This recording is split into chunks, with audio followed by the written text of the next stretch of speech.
Welcome. It's 1980 again. Yay!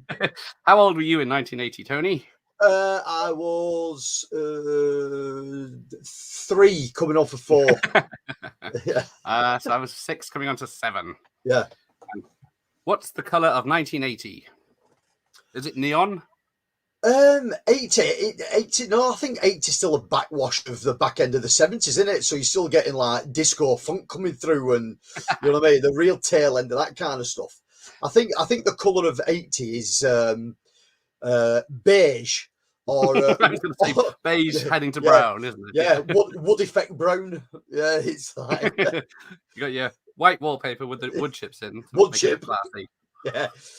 Yeah. I've still got that on the walls now, because if you put that on in 79, you're still scraping it off now. There you go. It just lasts forever. It does. It's great.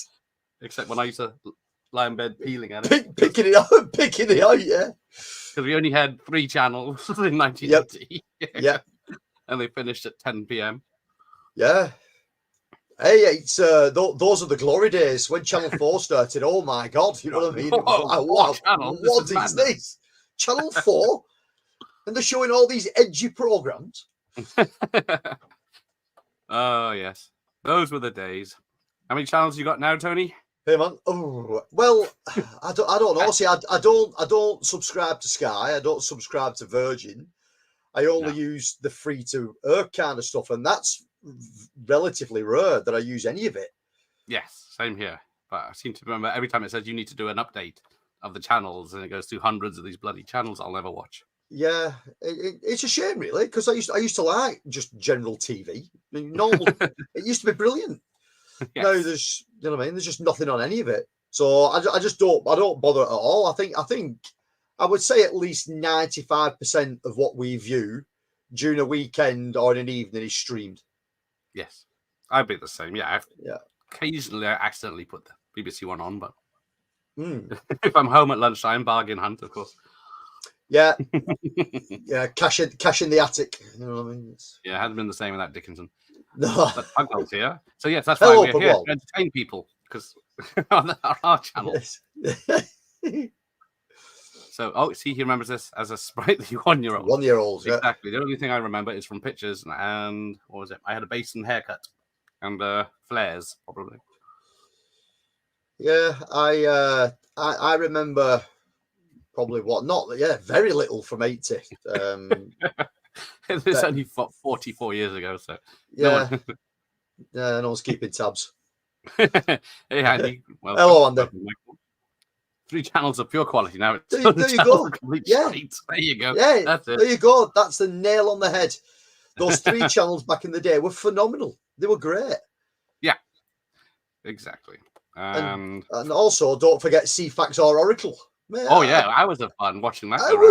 I was getting up as a child at 5 o'clock in the morning to watch an hour's worth of CFAX or Oracle before kids' programs started at 6. Yeah, nothing else to do if anyone. Brilliant. Michael Myers was a fetus in 80.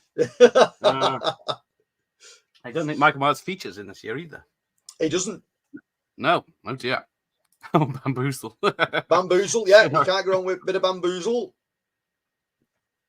Exactly. See, kids today with their iPhones and they'll never know. They'll never know.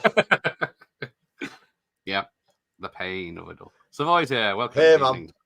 Right, so let's get on. We are doing 1980 because this is going to upset a lot of people. Yeah, the top 10 they might recognize some from, if you're lucky. Yeah, but we got 117 films this year. So that's how slow a year it was. Yeah, it was a really short list. Really short. So I'm just gonna, because I don't know half these films, so I'm gonna just bring up. Oh, here we go. Yeah, me to be honest, I was the same with a lot of it when I started going through. Once you take the sort of like big hitters out of it, I was struggling.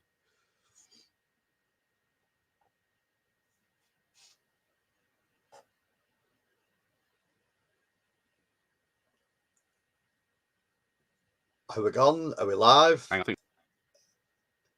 There we go. I just killed it. Go. Yeah. Obviously, that's not going to work.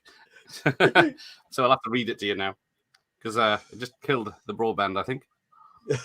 Even though I'm using my decent connection, I thought, but obviously not. Right, let's get rid of that. It's obviously going to F the thing up. Right, so, Liv's here. Well, greetings, Liv. I do. He's a new friend, but is it only this year? Yeah. But we're on the same page. Technical hit already. Yes, thank you, Michael Myers. Yes. So, yes, we're going to, for the old-fashioned, Breaker Morant is number 117. How many copies of this have you got? 0. I have no idea what this was.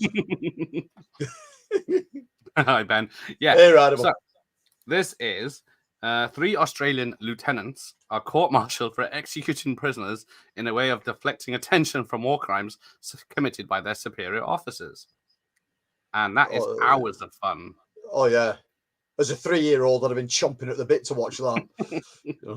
It does have Edward Woodward in it. Oh, well, it might be all right then. I like the Woodward. Yeah.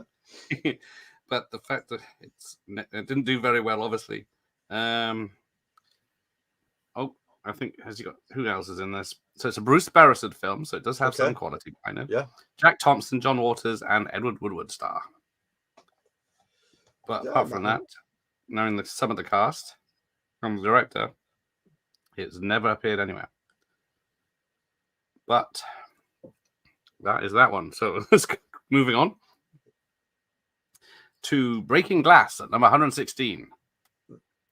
I think you're going to get a lot of this tonight of me just looking perplexed or bemused. There's about 20 that we definitely know. So Breaking, not gonna walking.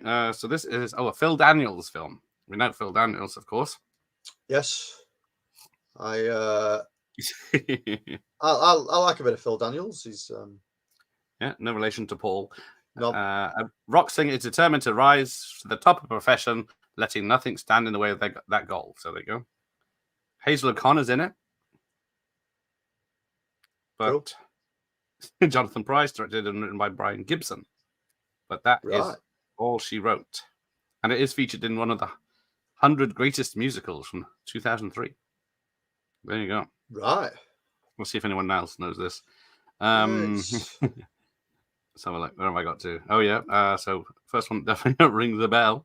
It's got one of those titles, but yeah, where is Bob tonight? He's missed his chance. One thing I've loved is the super varied decade. Yes, this is. Oh God, yeah.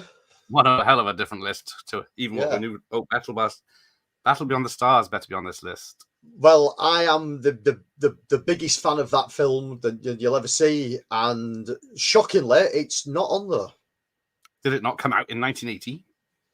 Yeah, 80. There was a couple of 80s like staples from 1980 that weren't on that list. So problem is, it was a Roger Corman film. It was really low budget. So chances are it was only a small theatrical run. There was another one that's same as on there. It's my favourite film of all time, Hawk the Slayer. Hawk the Slayer was 1980, and that's not on any list. Oh, come on. No Hawk, no Battle Beyond the Stars. No. The bias list already. So obviously, Breaker Morant made $948 in the cinema. So brilliant. There we go. It's yeah. But yeah. Oh, Ramon's seen it. It's an okay drama. Okay, it does sound like it's an okay drama. Obviously, didn't do much. Did you say John Waters? I did say John Waters, but I don't know if it's that John Waters. Yeah, it might be another one. Yeah, Bob will turn up when boobs are mentioned. Never heard of Breaking Glass. Yeah, it must be a British film. So it made $2,400 at the box office. Nice. I'm shocked. Yes, money well spent. I guess did Hawk the Slayer did it? Must have got a cinema release, maybe. It did. Yeah, it didn't get a US. It got theatrical over here. Very small run. Again, it was a 16mm print that got blew up to 32, so it's never looked the best. And I think that was made for about 50 quid. You know what I mean? It was okay. Yeah, it's super low budget, but it's a really good film. I love it. It's great. Loads of people shit on it, but Stalker. Now I'm trying to work out which Stalker this is. So the Stalker that is the. I can't think of the director's name, but it's a Russian film. It's a post-apocalyptic film. I was good. It's actually it's. I don't own a copy of it. I don't know why, but it's absolutely it's a brilliant film. Now, okay. For that kind of film, it's a bit more highbrow, a bit more high class. Normally, I don't go for that kind of stuff at all. But it's actually really, really good. It's a fantastic. What's it? A guide leads two men through an area known as the Zone to find a room that grants wishes. That's the one. Yeah, right? Yeah, that's it. That's the one. 8.1. Bloody hell, it is in high regard, isn't it? Yeah, it's a very, very good film. It's a very arty film. Again, not normally my forte, but it is really, really good. And yes, it is Russian, so I won't be ruining any names. Yeah, but yeah, it's a good film. Okay. Yes, rest in peace, Corman. There's a few people coming out of the woodwork saying he wasn't such a nice guy, but most of the people said he was great. Yeah, isn't that normally the case though? People wait for someone dying before they start slagging them off. I won't say it yet. Just in case. Yeah. But yeah. Take it with a pinch of salt. Haunt the Stairs seems like it should be good, but yeah. What do you mean should be good? It's an absolute masterpiece. Doesn't someone say Haunt the Stairs a big pile of shit or something? Yeah, that's in it's a line out of space. Yeah. Oh, there you go. See, Haunt the Slayer is 75% of Savoy's personality. Yeah, it's fantastic. Oh, now, did this get a cinema release? Is this on? I don't remember seeing this. No, it was Cannibal Holocaust was. It's not number one. I'm trying to think. Was it a Grindhouse film? So I don't think. Yeah, that probably didn't count. I don't think it counted. I don't know what the theatrical was over in the UK. I don't know how big of a run it got. Well, Stalker was a re-release because it came out in '79. So it did. Obviously. Yeah. Right. Oh, here we go. Phobia. Who knows Phobia? From 1980. I didn't know that one. A psychiatrist involved in a radical new therapy comes under suspicion when his patients are murdered, each according to their individual phobias. This rings a bell. Right. Who is in this? I got the IMDb progress news. Technical issues. Abort. You don't come here for quality. Right. What did I call it? It's Phobia. I have to use two browsers. Oh, Paul Michael Glaze is in it. Was he Starsky? All right. Directed by John Huston. Really? Unless there's another one. But that's what it says. Susan Hogan. But yeah. We'll see. He's credited as director, so. Right. I mean, the premise of it sounds good. I don't know why I've never come across it. Yeah, it does sound odd that it's one of the. Yeah, I guess because it made $59,000 at the box office. Yeah. Right. Michael. It's got Bernard Bresslaw and Veronica Salt's dad, I guess. Yeah. Bernard Breslaw's brilliant in it. He plays a giant. Veruca Salt's dad's in it for about, I think, the whole of 5 minutes. He's got like a dead stupid. He's got a dead stupid character part in it. Like he plays like a bloody baker or something like that. Innkeeper. AJ, it's Wednesday in my country. What day is it in yours? It's still Monday, isn't it? Yeah. last time I checked, it was Monday evening. Yeah, hopefully. Oh, remember the video cover for Phobia, but never saw it. Yeah, it's probably do. But then we get to home movies. A Brian De Palma film. Right. Yeah. Keith Gordon is, and Nancy Allen are in it. Kirk Douglas is in it. Right. Bloody hell. Keith Gordon is a pretty man who films the oddball doings of his family and peers. The maestro appears frequently to give him pointers on his techniques. Never heard of this. No, I don't know that one either. But yeah, Brian De Palma, 1980. I guess Kirk Douglas is the maestro. Yeah. But yeah, another one. Blew my mind when I realized Starsky directed The Running Man, yes. Yeah. Unfortunately, he's made it a bit too TV-like for some people's tastes. Right, that's weird. We're not off to a good start here. Oh, it's one of those rare stinkers from John Huston. Yeah, I was going to say, Maltese Falcon. Man Who Be King, and he's Yeah. never seen it. But yeah, that's a weird one. I was just watching Airwolf on TV before I joined this live stream. Quality. Yeah, you can't beat a bit of a wolf. Yeah, no distributor was brave enough to ask the BBC to ring Cannibal Holocaust for the cinemas. Not that it stood a chance of being passed anyway. Yeah. Oh, the Legends are broadcasting it. The Legend are broadcasting it again. Okay. Oh, it's Airwolf. Yeah. Right. So, how many is that? We'll miss. No idea about. 5. So you must know Leo and Laurie then. Oh yeah, it's one. No, I've never heard of it. It's got a name you should remember, isn't it? It's got Don Moist in it, almost. From director Jerry Paris, Linda Pearl, and David Huffman. Ralph Malph from Philly moves from Philly, to Hollywood with dreams of making it big. Amazingly hooks up with the Starlet to Be, loses Starlet to Be, and gets back Starlet to Be, and becomes someone. The fuck is that as a description? Yeah, it's. I won't be digging that one out. So yeah, the two actors did appear in Happy Days, but I don't think this is. No, this is not a spin-off. Right. But they're just using that connection for some reason. Yeah. Happy Days was very big at that point. Yeah, Happy Days is fantastic. Well, I guess that is true. The whole wacky TV thing is part of the Running Man's charm.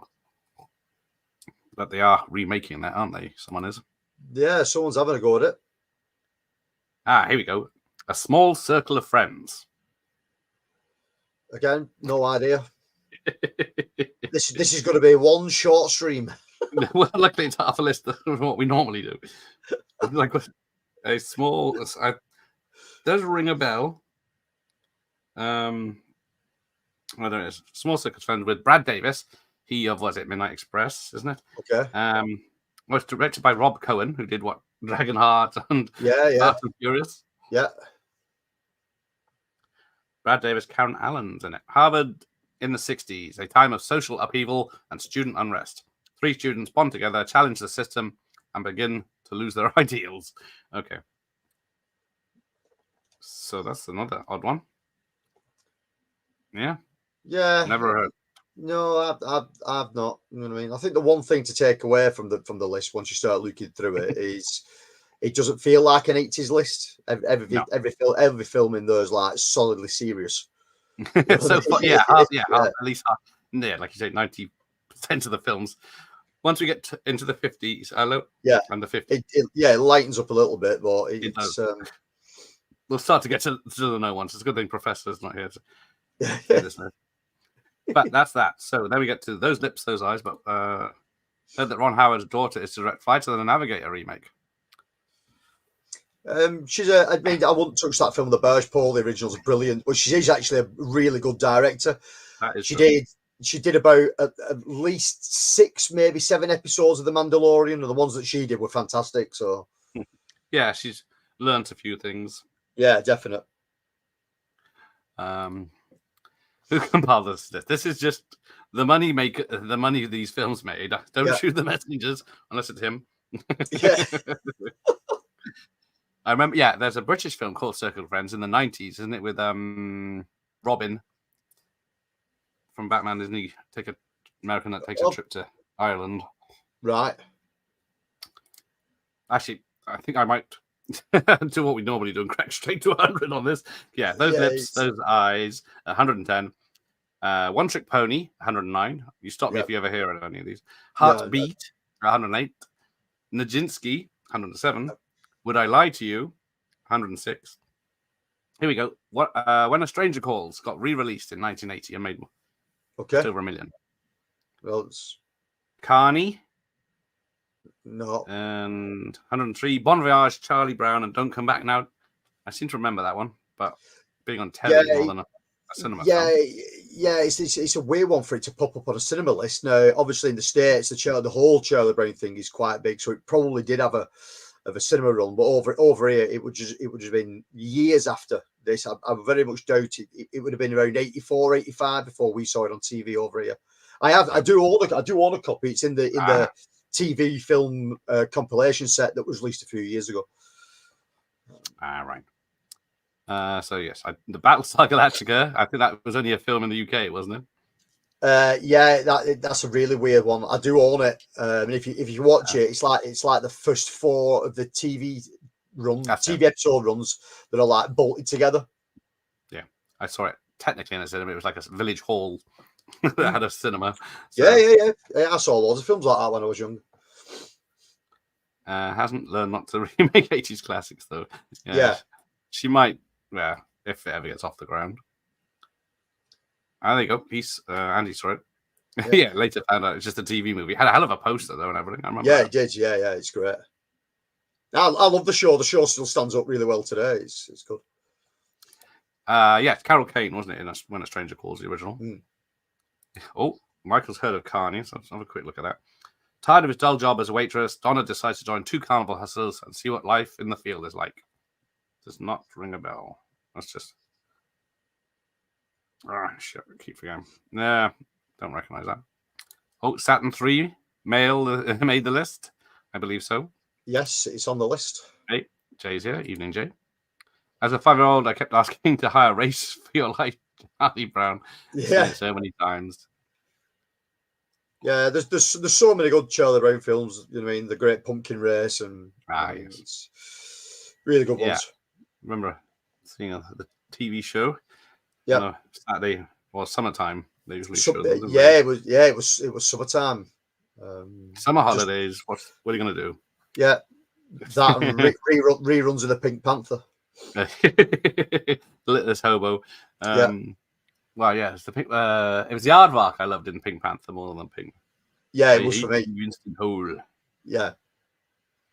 Right. So then we got 102. Just tell me what you want. Doesn't ring a bell. 101 Windows. It's not a spin-off from The Thing.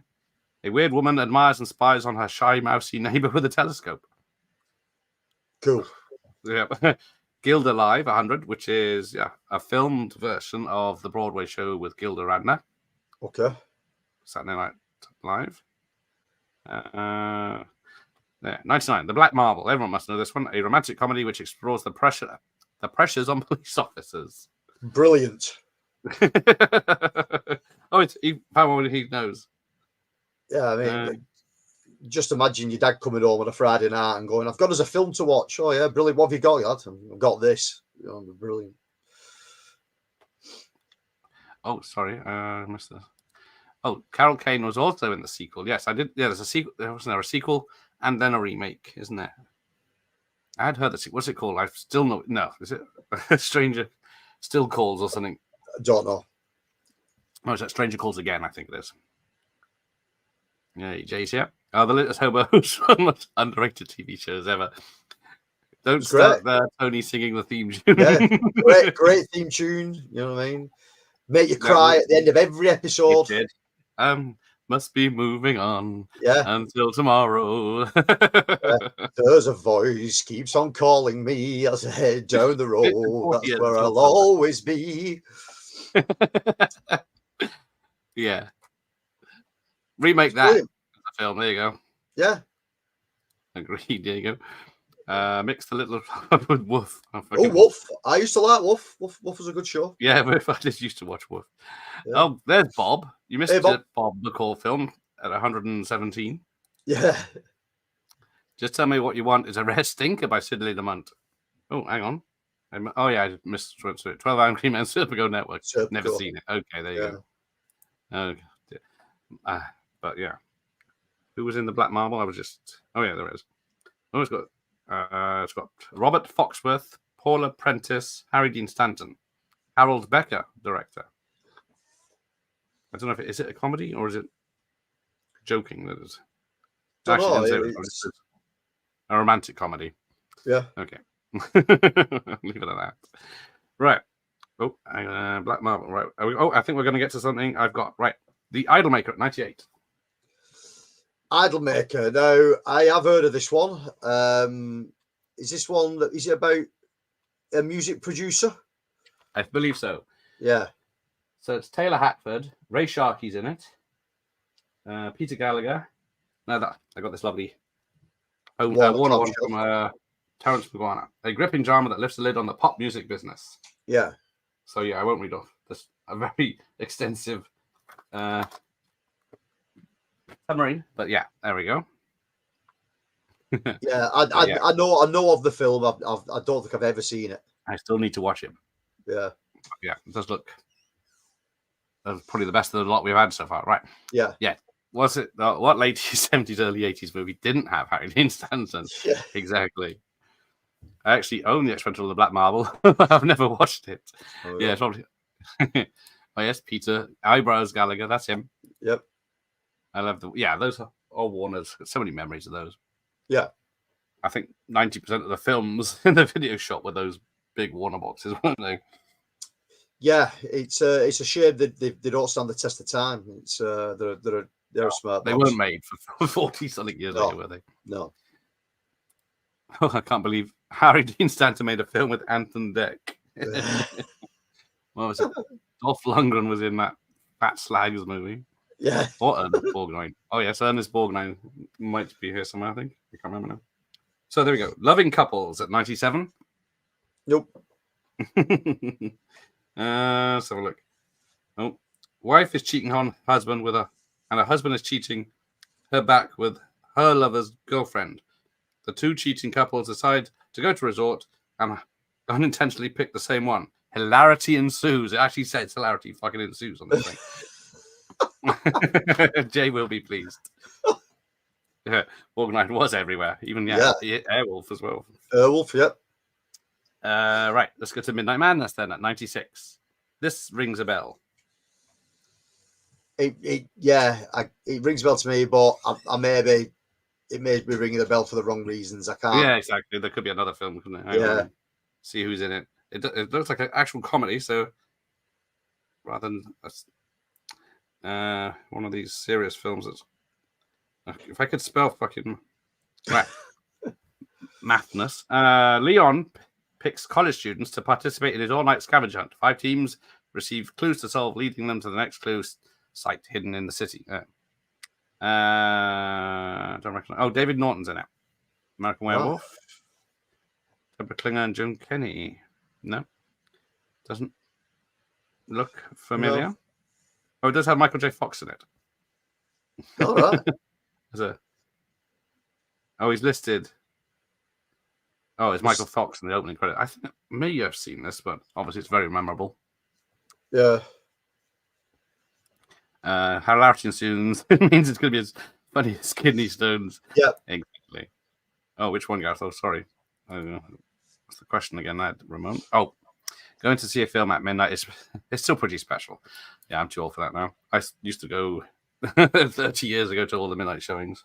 You don't get many anymore. Not near me, no. Our cinema last showing was about 9:30. Yeah. Midnight White. Oh, sorry, Midnight Madness. Comedy from 1980. Or alleged comedy, sorry. Yeah, just Michael Fox in his lower years. Right. So that's next. Must be something here. North Sea Hijack at last. There we go. Now we can get into it. How that is so low, I don't know. Do you know North Sea Hijack? I don't know it, no. Oh, dear me. It's got Roger Moore and James Mason. Yeah, I mean, Roger films with Roger Moore in. I can take a lead. There's one massive standout. Well, no, there's probably 2 big standout films for Roger Moore for me, but I ain't the biggest fan. I could watch him as Bond, just about. You know what I mean? This is a diehard. Nah, it's not that. It's a terrorist takeover. Terrorist Anthony Perkins takes over an oil rig, and then it's up to Roger Moore as a cat lover, Forks with 2 Fs, and his team of Marines to take them out. It's pretty good. I think it's free on YouTube. It's a pretty good 70s action there. But yeah. Let's see if people in the chat know it. Oh, is it? Oh, he's got Midnight Madness. He owns the tapes. Dutch, how the hell do you get into your house? You must have so many tapes. I've seen the balls he's got, but yeah, that doesn't account for how many films he's got. Pretty decent part for Roxy Bears an hour in, though. Okay. Talking of cinema, anybody going to the Transformers 40th anniversary thing at the cinema this Wednesday? Yes, but I'm not doing it on Wednesday. It'll be over the weekend when we get to do it. I think your Wigan thing. Yeah, there's a couple of us from the club will go and watch it. But I think it's on for. I think it works Wednesday, Friday, and Saturday. It's on for 3 days. Okay. And what it is, it's the showing of the first 4 original TV shows. So the original G1 TV show, they're showing the first 4 episodes back to back as one big long sort of like introduction. Oh, okay. But it's been digitally remastered, and so it should be cool. If you're a Transformers fan, that is. Never seen it. Yeah, it's never got into Transformers or GoBots. GoBots is good. He's a cat lover in Bond too. Careful now, keep it clean. Yes. Family channel. Luckily, that joke went right over my head. Yeah, the Transformers will probably do better than whatever new film is released this weekend. Anyway. Yeah, of course it will. It's on. It's been shown at View near us. No. So it's View Cinema showing it. Oh, View. Is it still called View? It's been so long since I've seen one. Yeah. Yeah, it's. Oh. Take out the trash. Oh, that was accidental. Everyone in the audience saw that. And someone used my bat. Get your fish out of it. Go brush your teeth. Right, back to Heaven's Gate. Here we go. Oh, there we go. That fish comes near me once more. Tony's coming around.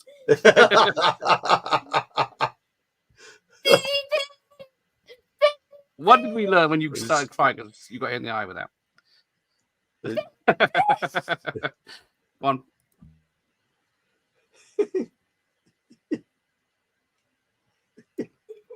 Right. Oh, Cineworld's doing it. Everyone's.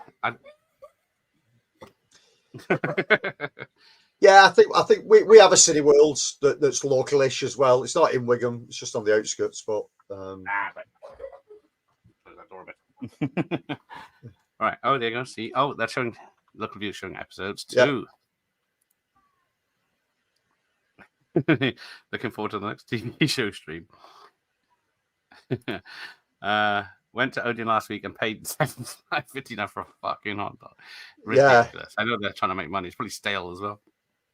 Yeah, I mean, out of the ones that have been mentioned, Cineworld is the most expensive on the stand that I've seen. It's borderline ridiculous. You know what I mean? It's 30 years ago when I went a lot.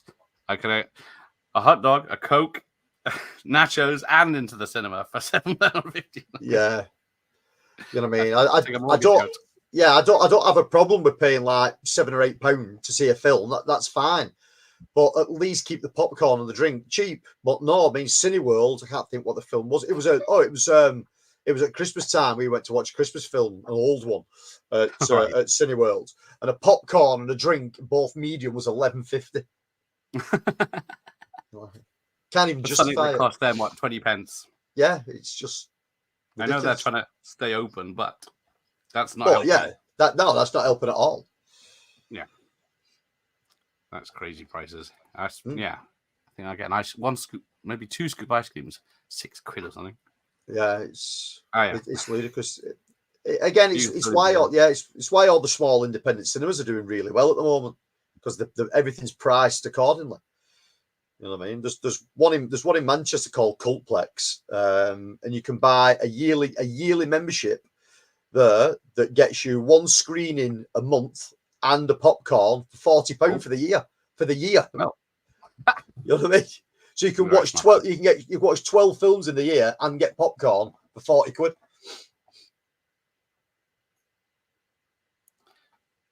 Bloody fish! I'm gonna put it in the bin. Yes, because Ben's been too busy with his house kitchen work. Oh no! Don't touch any cables. This will go off in a second. Yeah, dead air for the DJ. Right. No cinemas going to be at this point. I saw. Oh, they were showing Kamar the other week. No. Oh, cool. Cool. That'd be cool. It's only 80 something minutes, isn't it? That is so cool. All right. Hang on now. Right. 2. Right. Next is. Oh, Heaven's Gate. That was it. The famous bomb.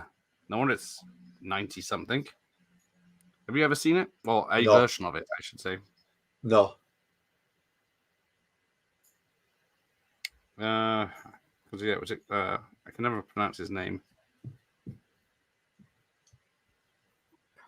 Yes, I heard. Get to bed. Ah, bloody pan. Where koalas? Koala face. Michael Cimino. No one sees who you are now. Right, go. I'll get you in a second when no one's looking. Dead. Come get me. Hang on. When time ran out. Nope. No. An active volcano threatens a South Pacific island resort and its guests as they struggle ensues between the property developer and a drilling foreman. Sounds familiar? Yeah, so weird one. So is it a disaster film or is it?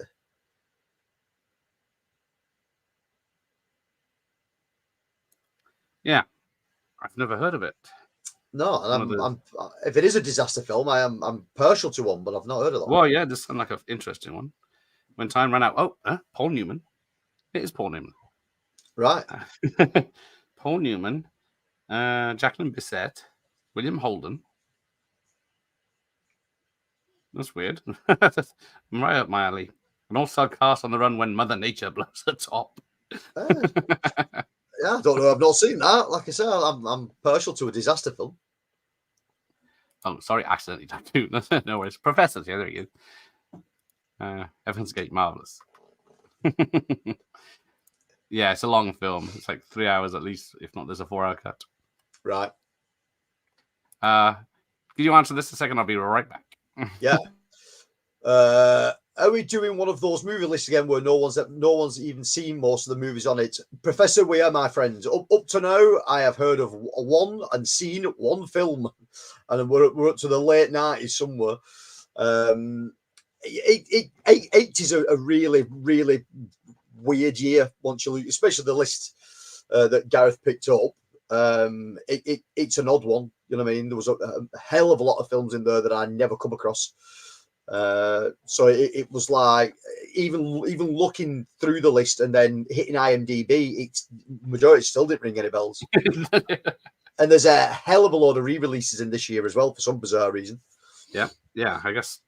And these are films that ran in the cinema for months when we get to the top ones, if not for a year or so. But not when the time ran out.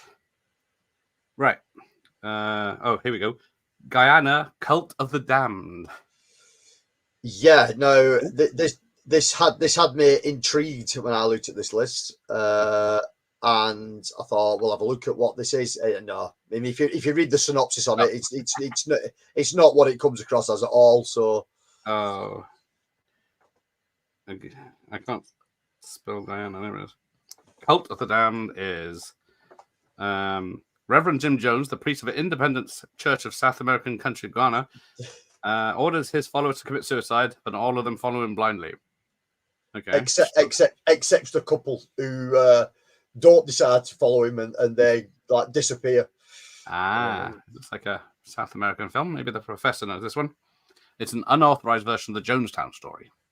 Of course, Jim Jones and James Johnson names are changed to protect the innocent. He called it Prof, yes, as he said earlier. Roller skating in the Wild West is pretty unique. Yes, there you go. John Huston again, was it? Oh no, that was the other one. Good evening, Wild Guys or Wild Guy. So many big names in these films no one's heard of. Exactly, it's weird. Biggest films of the year. Yeah, exactly. I did pick this year on purpose because it is quite a strange one. We're doing 89 in two halves in June, July, because the list from 200 up to 100 is a lot of well-known stuff. As much as hello, Steiny. If I'm pronouncing it right, recent subscriber, great channel. Thank you, very kind of you. I'm almost sure Gareth picks these Oscar films. This was picked to troll you, actually. This one was very much picked to troll the professor. Oh, it was Joe Eames Galzone. There you go. 4.5 out of 10. Powers Booth. Like the idea of these films that made like £3 at the box office. Yeah. Well, let's be wrong about this one. This one must have made over 3 million. Yeah, nearly 4 million. So we're doing, which is quite good. Right. Oh, Hide in Plain Sight at 91. Oh, it's a divorced factory worker in 1967 in Buffalo fights for custody of his children after his ex-wife marries a low-level mobster who enters the witness protection program, battling with government officials who seem to have little sympathy. Oh, sounds riveting. It does sound like a drama. Yeah. Hide in Plain Sight. It's got James Caan in it. Oh, It's directed by James Caan as well. That's right. I don't know he directed. Of all the things he directed. And let's have a look. That's about as noteful as it gets. But it doesn't even... Oh, it is based on a true story. I was going to say it doesn't say Right. it. If you go down, it does. Only directing credit for James Caan. Okay. Powers Booth is in another Jim Jones one. Yeah, it's probably one of those Jonestown stories that's been several films.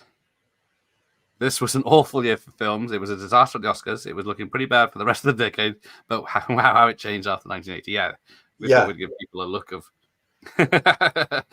Yeah. 80s isn't all it's cracked up to be. Xanadu. Yeah. Oh. Yeah. Yeah, Xanadu. Xanadu gets on the list. I can't remember. My memory is terrible. I'm looking at some of these lists. Right. Number 90, Resurrection. No idea. There's been a couple of films with the name Resurrection. Not normally good ones. No. Looking at you, Halloween. Yeah, there's a film called Resurrection with Christopher Lambert in it. That's the one that's come up on the list from 1990. Yeah, Is that the 7 rip-off? Yeah, the 7. Well, I think it actually came out before 7. And it's actually really good. It's actually a really good film. Yeah, I think I remember seeing it when it came out. Pretty good. Serial killer thriller. Yeah. Hey, Jim. Hello, all. 80. Oh, see, a great year for film. I was 13 and saw most of the films that year. There you go. Yeah, I suppose being a little bit older like that, you may have like sort of embraced it a bit more, especially the kind of films that have been out up to now. Yeah, the pile I got is mostly good films, so we only got through one so far. So, Resurrection. Yeah. A woman who enters the afterlife briefly after a car crash that kills her husband, but she survives and finds that she has strange powers. Ellen Burstyn, Sam Shepard, and Richard Farnsworth. Daniel Petrie directed. So there you go. Doesn't ring a bell. Nope. Don't know that one at all. No. Not a good. No. Okay. Right. Oh, I missed that one off my list today. Yeah, I'll have to get that off the rack in a minute. Kaja Musha, the Shadow Warrior. This one's right up your alley. No. Yeah. It's, I'll just read that. A petty thief with an utter resemblance to a samurai warlord is hired as the Lord's double. When the warlord later dies, the thief is forced to take up arms in his place. I can't see even the poster on this. But never mind. Right. Number 88. Right. We got one we know. A re-release. But it's Jaws 2. Oh, yeah. Oh, you got one? Hey, Yeah, Jaws. We finally got a pair. What do a pair make? Considering Jaws is one of the best films of all time, Jaws 2, yeah, you take it with a pinch. It's actually a really good film, you know what I mean? It is. I do enjoy it. But... Yeah, It's out of all different the out of all the sort of like other films that came off the back of it, the second one's probably the better one. it just gets straight to the killings. Yeah. Right. So where are we? I missed it. Xanadu is silly fun. It's a great soundtrack as well. Yeah, brilliant soundtrack. Ellen Burstyn was in Restoration and nominated for an Oscar. There you go. Thanks, Jim. I've seen Lambert 1 and think it's late 90s, so it must have been a 7 riff. Yeah. There you go. Yeah, it's Kurosawa. about the same time. Yes, sorry, I should have looked at this. Akira Kurosawa directed this Kagemusha. Now, I don't think I've actually seen any of his films, to be honest. Don't tell anyone, especially Dutch. Yeah, I've not. You know what I mean? If you want to talk serious art and serious film, I'm the wrong person to talk to. You know? The hell did I get you on here for? Yeah, exactly. If you want to talk about tripe and rubbish, then yeah, I'm all over it. Did you have tripe for lunch again? Yes. Oh, there you go. My favorite director. There you go. I've even seen Kagemusha in theaters 20 years ago in retrospect. Nice. That's great. It's great when you get to see the films on a re-release or a special event. Jaws 2, never heard of it. I thought that would be right up your alley, Professor. Yeah. Not the Jaws 2, 3, 4 set. Yes. That's the one. Well, if what is it? Tony's got an inflatable pool he can put up. He can join me for the pool party, Jaws Revenge watch party. Yeah, I could do a very northern thing and fill a washing up ball outside and just stick my feet in it. You know what I mean? Just paddle around With a tied handkerchief on your head. Yeah, roll my pants up to my knees. But still wear your sweater. I still got my braces on and my string vest. Yeah, the director of Jaws 2 nearly got in a fist fight with Roy Schneider. Schneider did not want to be there. He was under obligation, though. That's why he did, was it Blue Thunder? So he didn't have to do Jaws 3. Jaws 3, yeah. Andy knows Jaws 3. Jaws 4, The Revenge is the best one. Yeah, I'm trying trying to find a copy. the TV edit. Ah, right, yeah. I haven't looked hard yet, so.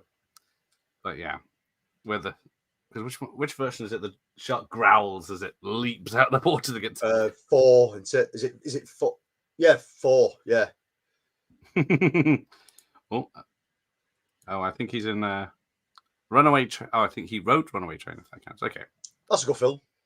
Yeah, that's what people say. Cannon's best. It was the only one that was. Yeah, one of Cannon's an Oscar, is it? Yeah. See, the list is improving already. We got a re-release. And then we got on to Gloria. When a young boy family is killed by the mob, their tough neighbor Gloria becomes the reluctant guardian in possession of a book that the gangsters want.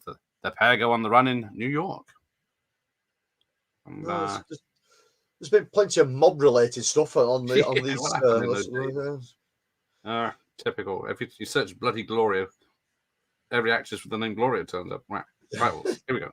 So Gina Rowlands and Buck Henry. No, don't know. Julie Carmen's in it from Friday Night 2. Oh, it's a John Cassavetes written and directed film. I think some people in the chat should know this then. Yeah. But we see. No, don't know that one. Like, sometimes you recognize the posters, but even on this. Yeah. Oh, yeah. Jaws, Roy Schneider was drunk for most of Jaws, yes. I think he was in his hotel room for a little bit as well. And that's when the fight ensued, when he was asked to return to the set. Yeah. Drunk is always the only way to enjoy the Jaws sequels. Little rum and coke. Oh, I bought 37 Eastwood VHS tapes for £19. Just need 3 to collection. That's nice. Nice. We have got Clint will make an appearance in this list. Yeah. The shark roar from part 4 is the exact one, as same as Jewel. There you go. Yeah. That's a good one. Battle Beyond Star is a remake of Kurosawa's Seven Samurai. That's good. That is yes, the whole Magnificent Seven thing, Seven Samurai, Magnificent Seven, Battle Beyond the Stars. Yeah. There was all a rip off of Seven Samurai. Yeah, it's a very popular one, isn't it? Ah, there you go. Gloria is the most mainstream film from John Cassavetes. I'm going to have to see what else he did. Because how many Cassavetes are there? Right. What did he do? Rosemary's... Oh, that's actors, I think. Rosemary's Berry, Woman Under the Influence, Love Streams, yeah. Stuff. That goes over my head. The Fury. What's he done as director? Yeah. Rosemary's Baby, Dirty Dozen. TV shows, yeah. So Yeah, Dirty Dozen's a good some film. of his stuff. Yeah. That's the same truck driver that goes over the cliff. Yeah. Why not reuse it as a homage to Spielberg? Yeah. I've seen some horrible no-budget shark movies I'd rather see twice in a row before I see Jaws 4. How did the shark swim so freaking fast to get Mrs. Buddy? They very fast swimmers, shark. Very fast. Yeah. Bargain, Bob. That is a bargain. 19 quid for that. It is. Some Definitely. people do sell collections a lot more than that. I think I know the Clint one. Oh, no spoilers, Michael. Yeah. Oh, they're like new as well. Even better. Sharon Stone was in the remake of Gloria. That might be where I heard the name from. Thank you, Steiny. Right. Oh, Firefox. Hey. Oh, sorry. Hello, Movie Bed. It's not Firefox. It's not Firefox. Hey, Gregor. I'm more impressed with how the shark resembled himself after every time he blows up. Well, what is it? In the novelization for Jaws 4, isn't it? He's brought back by voodoo, or the shark What is is it's voodoo powers that control him. Right. Yes, there was an Italian ripoff called Jaws 5, or Cruel Jaws. Cruel Jaws. Yeah. That is mostly stock footage of sharks. It is. It's more like a wildlife documentary with like some other footage of other shark footage spliced in. Italian people standing around chatting dubbed. Yeah, it was. Was it Severin that put it out in the US as Jaws 5, and then they got a cease and desist. So they had to because they made us a load of slip covers with Jaws 5 on it. It does, yeah. I've seen those. I thought that I don't remember that. Yeah. How the fuck did they get past that? And obviously they did. They didn't. They got a cease and desist. Ooh, Orca is that in the list? Oh no, but Orca's a good film. Oh, it must be earlier than that, isn't it? 1980s, isn't it? Cruel Jaws, I think. Yeah, there you go. Ben knows. The funny thing about Jaws 4 is when Marco climbs out the water and his shit is burned dry. It's all dry. Yeah. And then he says bloody hell or something when the shark comes at him. Okay, there you go. Could this be the year of Bronco Billy or Any Which Way You Can? Oh, Bob's edging bets. Yeah. Cruel Jaws, that's it. Yep. So, The Killing of a Chinese Bookie is my favorite John Cassavetes movie. That just sounds interesting. Was thinking the Clint one where he makes a paper mache of himself, and that's the 79. Yeah, it's definitely 70s, that one, I think. The beginning of Jaws 4 is not bad, and it's down because somehow it kills her son by biting his arm off and then coming back for the rest of him, doesn't it? Yeah. Just bizarrely track something. I mean, how the hell a shark can track where people are moving to, God only knows. But... Critics, Danny. Makes me laugh every time I go to Pets at Home. There's a Jaws fish tank toy you can buy. Well, have you played the Jaws NES game or any of the Jaws games? I don't think I have. Because there's the Jaws NES game, which I did a video about earlier. That's an hour and a half, so it's quite a trek. You play. It's based on Jaws 4, so you leave. It shows a map, and then it shows this boat leaving the map, and then you control it around the sea, and then suddenly it stops. You've hit something. There's nothing on the screen, and then you go underwater. I think it's supposed to be one of the suns, and then you swim underwater, and you have to shoot shells and other fish to collect this shells and get money. But then every so often, Jaws will come along, and you have to shoot him. It's just like it's quite trouble. But then there's another game. I think it was on Xbox, the original Xbox, where it's called Jaws, and then you play as Jaws. So then you just go around eating people, which is a lot more fun. Yeah. How bad is it? No name on this list. We're ever going to be talking shark movies instead of the list. Yeah. Oh yeah, Jaws 2 didn't even come out this year properly, did it? Follow the sense of the shit sequel. Yeah. Fine. Off to Jaws talk. We'll talk Rhodey. Do we know Rhodey? No. A young Texas good old boy with a knack for electronic equipment and a talent that gets him a job as a roadie for a raucous traveling rock and roll show. It's Alan Randolph directed, stars Meat Loaf, Kaki Hunter, and Art Carney. Mm. No, No, I never can't come say across it it. well. But I might remember the DVD cover. It's not one you're going to remember. Not one you're going to forget. But yeah. Oh, Kaki Hunter, who's the girl in it, her picture is from the group photo from Porky's. With a towel around her, bless her. So, more to say, let's go. Yep. It's only a PG, though, so it can't be any good. No. Right. Where do we get to? Then no Rhodey, then. Okay. How about, must be something like Melvin and Howard, of course.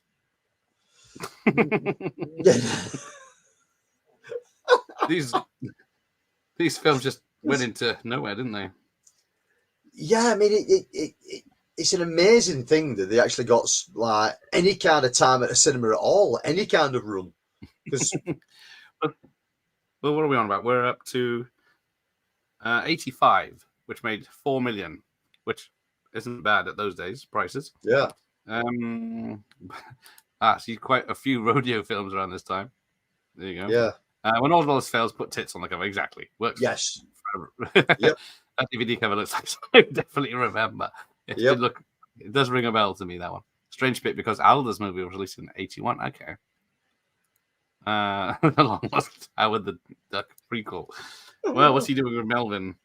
Unless it's Death from Bill and Ted. Yeah. Oh, no, sorry. It's the story of hard luck Melvin E. Dumnar, who claimed to have received a will naming him as the heir to the fortune of Howard Hughes. Right. Okay. Oh, it's a Jonathan Demme, he of Silence of the Lambs. And stars Paul Amat, Jason Robards, and Elizabeth Cheshire. So, still not ringing a bell. Mary Steenburgen in it, but she's in a lot of 80s films I didn't realize she was in. But that is it. Oh, Jason Robards was nominated for Best Supporting Actor for playing Howard Hughes in this movie. Oh, there we go. It's a shame how many films are just forgotten. Yeah, exactly. I'm sure there's loads. Loads of great films here, but they just haven't been, probably never been on DVD or even Blu-ray that we know of. Especially this list a lot, yes. A comedy film I think of from the 80s has a rodeo at the end. Oh. Shh. Nope. No spoilers, please. Yep. So we're going straight to Coast. Great. No. Proud of it in your collection? It's I am the worst 80s aficionado there is. Oh, I thought Master. What's your title again? Masters of the 80s. Just not 1980. No. As long as it's not had a cinema run and it came straight to VHS, I'm fine. Let's see. A wealthy, neurotic woman escapes from the New York mental asylum and hitches a ride back to California with a moody, down on his luck cowboy trucker. They fall in love with each other whilst on the trip. So we've got Joseph Sargent directing. It's got Robert Blake, diminutive actor, with Diane Cannon. And that's all she wrote. I'm sure it's a lovely film. Yeah. Here you go. Wouldn't dream of spoiling. Yes. No spoilers for the list. Right. Oh, here we go. Into horror. He knows you're alone. Now. See, I didn't know. Nope, I didn't know this one at all. No, I thought I knew it. I knew it. Yeah, I probably have seen it. Yes. I think this is a famous one for one reason. A young bride to be is stalked upon by a serial killer in Staten Island. She gets help from her former lover. Will they manage to escape? So, is this the one I'm thinking of? None of the names spring out. But it is Tom Hanks' first horror film. Right. He has a small part in it, but he had. So yeah, it's a slasher movie, but Tom Hanks is in it as one of the friends, and that's what it's most famous for. Yeah, For there just you go. having Tom Hanks. Tom Hanks, well done. New Ramon will know. What's the voice saying? Joseph Sargent directed Jaws the Revenge. There you go. It's all connected. Yeah. I'm not gonna lie, I kind of hate these lists because I fancy myself a connoisseur of cinema, and clearly I'm not because I've not heard a majority of these. So I've decided my obscurity movie card. Exactly. You think, oh, I know films. I was in the 80s. I watched everything back then. And then, Yeah. none of these. I don't class myself as a connoisseur of cinema. I'm a connoisseur and collector of shit. That's the way I look at it. But 82, we must know. In God We Trust, or Give Me That Primetime Religion. Again, there was sort of like loads of American comedy religious films at this time that just weren't funny. Well, this You know one what I was mean? written by, directed by, and starred Marty Feldman. Right. Raised in a Trappist monastery, the innocent brother Ambrose sets out to find money to save the bankrupt monastery. His education in wilderness is provided by a hooker. And he wrote this, you say? It's That's got Peter Boyle, Louise Lasser, Richard Pryor as God, Andy Kaufman, Wilfred Hyde White, and that's about it for names I recognise. Let's see what that's only a 5.4, so it's not awful. right. No, it is an American film. I thought it was going to be British. That's when Marty went over, wasn't it? With the silent movie with Yeah. Mel Brooks and Young Frankenstein, Yeah. and then sadly passed away early. Horror, finally. Sorry, Michael Myers. I think, well, Jaws 2, is that not horror? Yeah. I'll put it in Yeah, the horror thriller category. Yeah. Video Killed the Rodeo star. Hey. Same here, but I've been around the block. I've been around the block, but never heard most of these. Exactly. This is a lesson to you all. I thought I would trick you all, make you all look stupid. That was my plan behind the thing. I've seen that Tom Hanks slasher cameo. I got one. I am redeemed. Well done, Professor. So we're only. We're only 30 films in. One, so yeah. 30 films in before someone's seen something. Okay, what about 81's Divine Madness? No. I don't think it's about the band. No, it's about Bette Midler. Movie comedy queen Bette Midler reigns supreme in this rocking, rolling concept movie bash. The Divine Miss M at her trashiest, flashiest, heavenly best. There you go. Starring Bette Midler herself. Oh, it's directed by Michael Ritchie of Fletch fame. Yeah. But yeah, I guess if you like Bette Midler singing, it's for you. Oh, Andy's showing off. I'm not showing off by not bragging. When I think of obscure films, I love how SFX had a job out where you could guess the film they were describing. You got the job. Yeah. Surely that wasn't legally binding. There you go. Jaws 2 is a different kind of horror. Yeah. Oh, Patrick's here. Hi, Patrick. Oh, Bette Midler was so insufferable back then. Well, see, I only know her from the films. I didn't know she was a singer. Was it like not Down Out? Is she in Down Out Beverly Hills? And Ruthless People, stuff like that. Right. Oh, this 94-minute theatrical cut of the film was edited down from 185 hours of footage. Jesus. They probably went for the first 93 minutes of it. Fuck it, that'll do.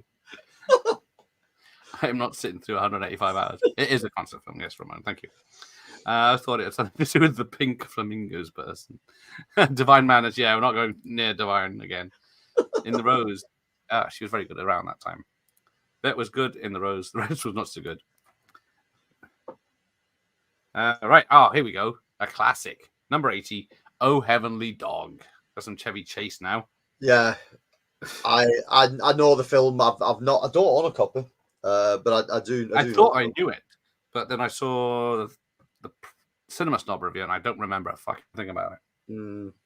I can't remember the last time I've seen it. No, nor can I. If I have like seen it. I say, I had heard of it. But yeah, Chevy Chase and Jane Seymour together. But he's a dog most of the time. So is it a murder detective must avenge the murder after he's reincarnated as a dog? Oh, isn't this a Benji prequel or something? Could be. I think they use the same dog, and then it's supposed to be when the dog was more popular than Chevy Chase. So yeah, directed by Joe Camp, of all people. But yeah, see what people said. See if I'm right. Have seen Beaches. I've not seen Beaches. Was it like Al Bundy says? We'll watch it for these two babes on the beach until they hit their 30s, and then we'll stop watching. Oh, there you go. Oh, Heavenly Dog. More like Oh Shitty Chevy. Yeah. Oh dear. I feel like I've missed out on not seeing Chevy Chase at the Obscurities. Well, what did I watch? William Friedkin's directed Deal of the Century. Okay. Where he's an arms dealer in South America trying to make a big sale. And it's not really a comedy. It's supposed to try. I think it's supposed to be a comedy, but Right. and then he's in Foul Play with Goldie Hawn.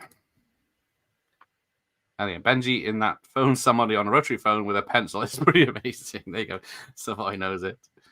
Joe Camp replied to an email I sent him once. Ah, that's nice. Cool.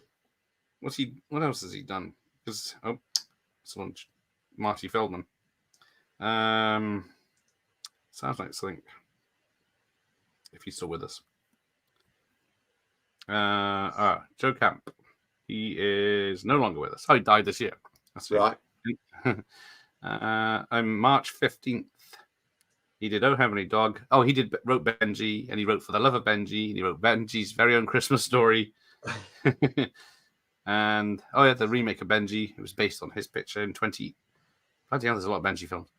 Oh no, Benji was before Oh Heavenly Dog, but Chomps was a better film. Chomps, yeah. I don't know which came first, Chomps or Daryl. Yeah, I mean, the other one that's a bit similar to that is A Boy and His Dog. Have you seen that one? Ring the bell, that one. The post-apocalyptic film. Was it early 80s? Yeah, it's early 80s film, yeah. And the early 80s did not see the future turning out very well, did they? Oh, it was bleak. Bette Midler's Bob's Favorite Actress. She was in some great 80s films after Beaches, Outrageous Fortunes, Down and Out in Beverly Hills, Bad Business. Yeah, so that's the comedies I remember her from. I never tackled her serious stuff. Need to track down that Chevy Chase where movie gets a toxic waste bath and gets powers. Oh, yes. I have seen that shit. I can't remember what it's called, though. I remember seeing where he satisfies the lady with his power while he serves himself a drink. Sounds like Chevy Chase, all right. Oh, yeah, scenes from a mall was that Woody Allen. Nice one. Oh, For the Boys. I remember For the Boys coming out in the cinema. And Ruthless People, one of her best. Yeah, she's got a temper in that one. Saw scenes from the mall. Let's say saw scenes of scenes. But no. Right, where are we? Are we going to get to something good? Please. It is. Shit. Little Miss Marker. No. What? Come on, people. Right. Yes. Well, there are some coming up that someone might know. Oh, come on. I'm going to have the whole thing. Right. Walter Matthau film. Surprising how many films he's done that I don't know about. A gruff bookie's life is turned upside down when he gets a 6-year-old kid as collateral for a bet. Sounds surprisingly dodgy, this one. Yeah. Directed by Walter Bernstein, stars Walter Matthau, Julie Andrews, Tony Curtis, Bob Newhart, Lee Grant, Brian Dennehy, bloody hell, and Sarah Stimpson as the kid. But yeah, no it at all. No, I don't know that one. Okay. Oh, right, we got one, and it's a horror, so everyone pipe down. Yep. The show. Motel Hell. Yes. Good film. For some bizarre reason, I could not find my copy of it for love nor money. But it really, really surprised me that this was even in the list at all. Nearly 6.5 million, which is bizarre, really. Well, yeah, it's probably quite low budget. Isn't it? Yeah, I mean, it cost 3 million, so it's more than I thought. But yeah, it doubled its money. Yeah, bizarre, tongue-in-cheek, like slasher, proto slasher, something like that. It's an obscure one. Fans of it seem to love it. Those that have never heard of it have never heard of it. It's a bizarre one. It's very bizarre, isn't it? Yeah, if I remember rightly, though, the VHS release of it in the UK is in a black Warner Brothers clamshell. Yes, that's the one I've got in a list coming up soon. And it's a pretty decent film. They obviously thought there was something about the film that they threw some serious money at it. Really. Yeah. Is it the one where they plant people? Yeah. Yeah, that's the one I'm thinking of. I was looking at it right, but yeah. But yeah, it's an odd duck for sure. But it's got Rory Calhoun, who's, I guess, better known as a Western actor, isn't he? Yeah. Paul Link. I'm trying to think if there was anyone. Wolfman Jack. It's a fan favorite. You know what I mean? There's yeah. It's a good cult classic. People seem to love it. Yeah. Yeah. Sounds interesting. All Mattel films deserve a watch, except Dennis the Menace, of course. Yeah. It's the pig one, isn't it? That's That's the sometimes on the poster. Yeah. Ruthless People, good film. Was it Helen Slater, Supergirl? Who's the bloke? Judge Reinhold. And Danny DeVito, I think. So yeah. Farmer, what's his name's Fritters? Yeah, that's the one. Must Hell is good. I got that on MGM Midnight Movie release with Derange, which is also good. There you go. Well, appeased the professor at last. But that was until we did number 77, The Gong Show movie. Yeah, I mean, I have no idea. I don't know. The Gong Show was I don't know if we had it. We had. Was it? Who's Christ, I don't think Bob Monkhouse. I think he did a version of The Gong Show over here. Opportunity Knocks. But yeah, it's like they never get you to say, and you're not allowed to say no or anything, and then if you say it, they hit the thing, I think. Oh, right. I was thinking of a completely different show then.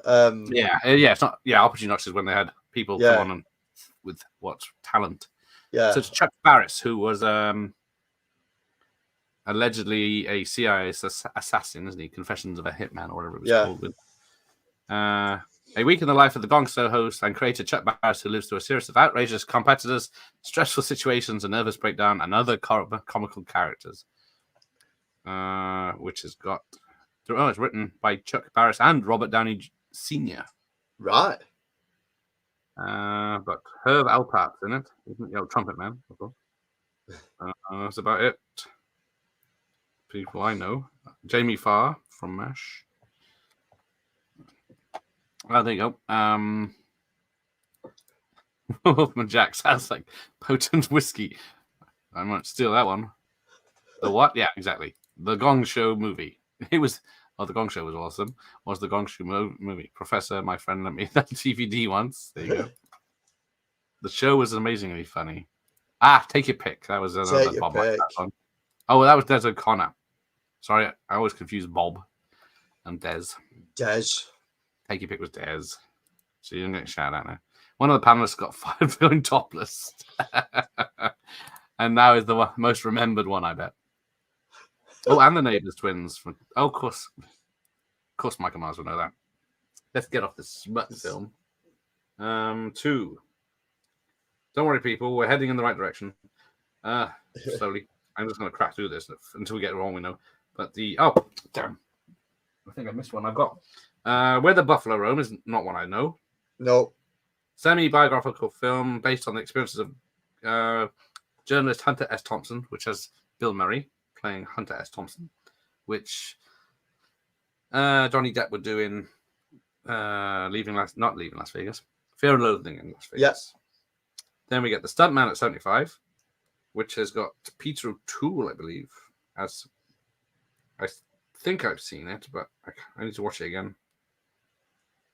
It's yeah, that's not what I know. I do like Peter O'Toole, but it's I don't know. Yeah, Tusty Mod. A fugitive stumbles on a movie set just as they need a new stuntman, takes the job and the way to hide out and falls for the leading lady while facing off against a manipulative director. So yeah, it does sound fun. Yeah. Barbara Hershey. Nope, Bill Murray. Doing his Fear and Loathing Murray. There you go. Richard Schuster, stuntman, very good. Yeah, it's got a 7 on IMDb. I heard it's great, but I'm not sure if I've seen it, so I have to look it up. Right, let's find some good ones. The Big Red One. Now, this is one I thought I had. Well, I do have, but somehow missed. It's Mark Hamill film, World War II film. Second World War film, yeah. Second World War. Yep, that's it. That's one I saw it many years ago, just for the fact that Mark Hamill was in it. Yeah, it's basic premise. Yeah, basic premise. Is it like some kind of commanding officer in an American regiment has to pick a group of people out the battalion, and then they end up doing like loads of special ops around Europe. It's something like that, and it's that's pretty much it says here. Directed by Simon Fuller, who did not the films I don't know, but Michael Myers might get to some quality. Let's see. Yes, been on an hour. Shit, let's crack on. Okay. Yeah. I think there's a double hint from Michael Myers. Was the Razor's Edge released in 1980? I can't remember that. If it's on the list. No, I don't think it's on the list. Oh, Professor owns the Fear and Loathing first film. It's good film. Yeah. Fear and Loathing is more insane, isn't it? Yeah, that's it. It's a Lee Marvin film. Oh, Near Masterpiece by Fuller, Mark Hamill, and Anna Carradine. There you go. I missed loads. Sorry, you haven't missed anything. We've had watching a documentary about When the Wind Blows. Jesus Christ! Fun. that's watching a documentary of the most depressing film of all time must have been depressing. No, don't get me wrong. I like When the Wind Blows, but my God, it'll eat your soul. Yeah, it's not fun at all. No. Yeah. You need to watch something fun after that one, even the documentary, because I'm sure it's just as go and get some illicit drugs after it or something. You know what I mean? Right. It's all right. Well, blast to number 50. Foxes at number 73. Anyone know that Foxes? And it's not. Oh, it is about a group of 4 teenage girls who come of age in the asphalt desert of Los Angeles, San Fernando Valley, arranged with a blazing soundtrack and endless drinking, drugs, and sex. I don't know what else to watch it. Right. How to beat the high cost of living. A caper comedy about 3 suburban housewives in order to beat inflation and subsidize the alimony checks, plot to steal $1 million from a large plastic ball which is displayed in a local shopping center. Anything? Yeah, nothing. Had to become a detective at number 71. No information on it at all. Nothing. Okay. Fatso at number 70. Oh, everyone knows Fatso, of course. An overweight bachelor is fat, 40, and fed up to the gills. When his obese cousin Sal dies at 39, he might finally come to terms with his weight problem. Okay, next. Yeah. The Awakening. What is it? It's a horror. An archaeologist discovers his daughter is possessed by a spirit of Egyptian queen. To save mankind, he must destroy her. Oh, I have seen that one. Yeah, it's a good film. It's a real slow burn. But take nothing away from it. It is pretty good. It's very light. You know what I mean? I think it was like, it's like PG or something like that. It's not hardcore, nothing. But it is okay if you don't mind the slow pace of it. It's not bad. Charlton Heston and Susanna York. Yep. Other people in it. Directed by Mike Newell of all people. Yeah, Heston's pretty good in it as well, as considering he's out of his forte to do something like that. But it's not a bad film. There you go. Big Red One came out early on VHS in one of those flipper cardboard MGM boxes that last about 10 minutes. Yeah, those. I guess 84 Murray did Ghostbusters on the condition he could do Razor's Edge. There you go. Yeah, I always get mixed up with Awakenings with Robert De Niro and Robin Williams. Yeah, different vibe, definitely. Yeah. Is The Boogeyman from 1980 on the list? Ooh, no, I don't remember seeing it. No, it was again. It would have been selected theatre run, that one. Don't remember when Blood's been depressing. Watch it at school. Everyone laughed when the old guy says to his wife, "Get under the sofa, you stupid bitch." Yes, the atomic blast is heading this way. Yeah. Oh, don't make me cry. Right, number Mhm. 68. Oh, here we go. Jackie Chan's first Yeah. big American film. Battle Creek Ball. Yeah, it's not a bad Yeah, this is martial arts film. before Cannonball Run, isn't it? Yeah. Yeah. A young Asian American martial artist is forced to participate in a brutal formal street fighting competition. Did very well, 8 million. Yeah. Which anything like that this time, you know what I mean, would have done. It's right. It's right in the place, sort of like coming off the back end of the 70s martial arts stuff. Yeah. Oh, come on. Oh, there it is. Right, yeah. So we've got one we should know. With Mel Gibson at number Yes. 67. There's a subtle clue. Mad Max. Do you know what? And people might switch off here now. I really don't like the first film. Oh, good, you said it. Yeah. One I rarely watch. It's too slow. Nothing happens. The acting's pot in it. Some of the stunt coordinating's really good in it. The stunts are fantastic, but my God, it's a slow, boring film. You know what I mean? It's like critically acclaimed. People seem to love it, but people just lying to themselves because it isn't that good. You know what I mean? It's okay at best. Yeah, the second one is where it. I don't like the third one as much either.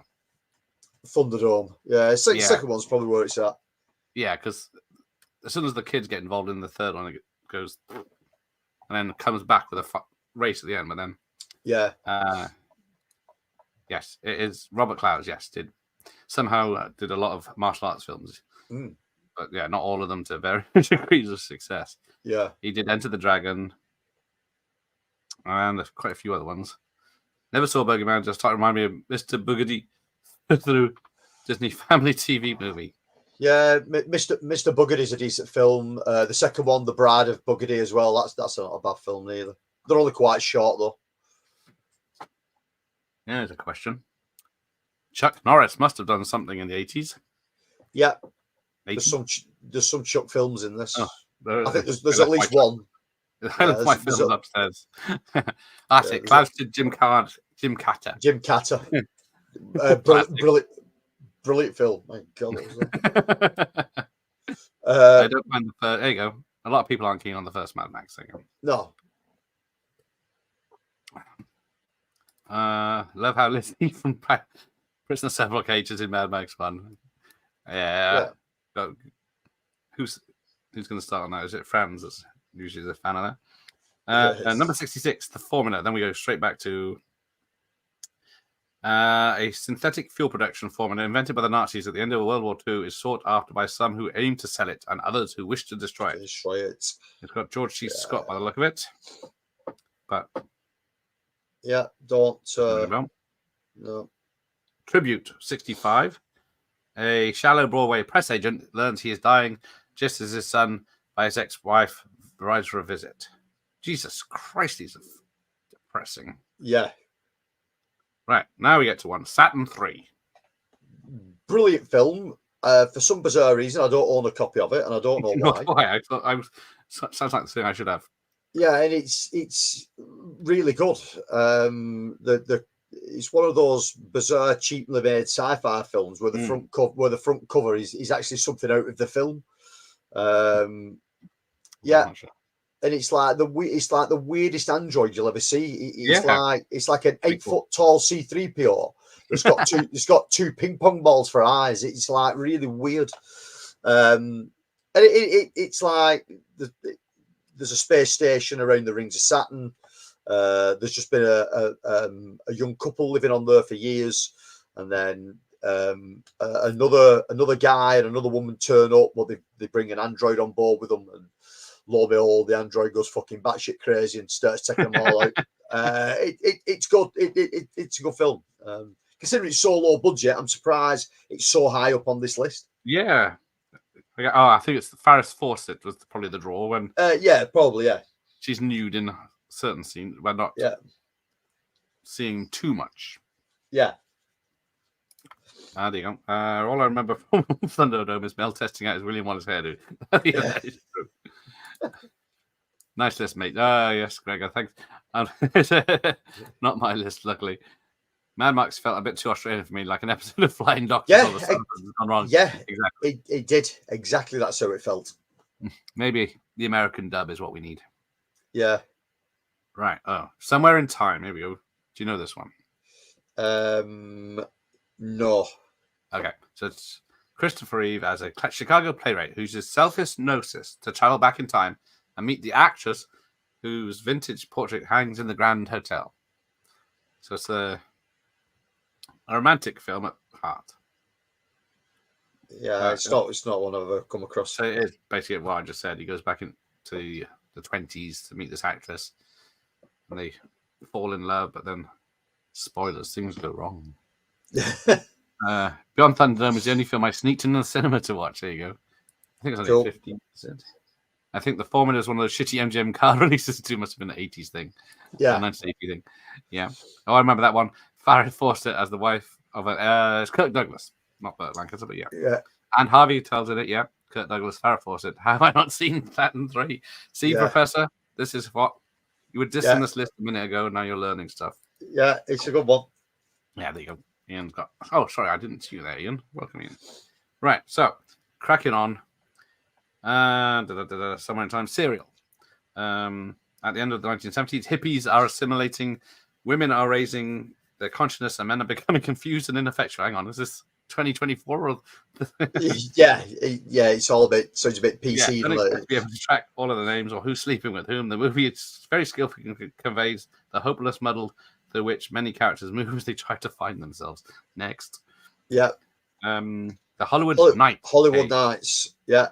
I know of this one. Again, I don't own a copy of it, though. It's like a 1960s kind of film.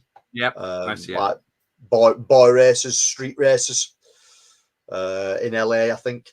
I saw this as part of sex comedies of the 80s. Right. But I don't think it's that sexy, is it? I'm not sure. Tony Danza, Michelle Pfeiffer, and I think maybe it's not the one I'm thinking of. But that's about it.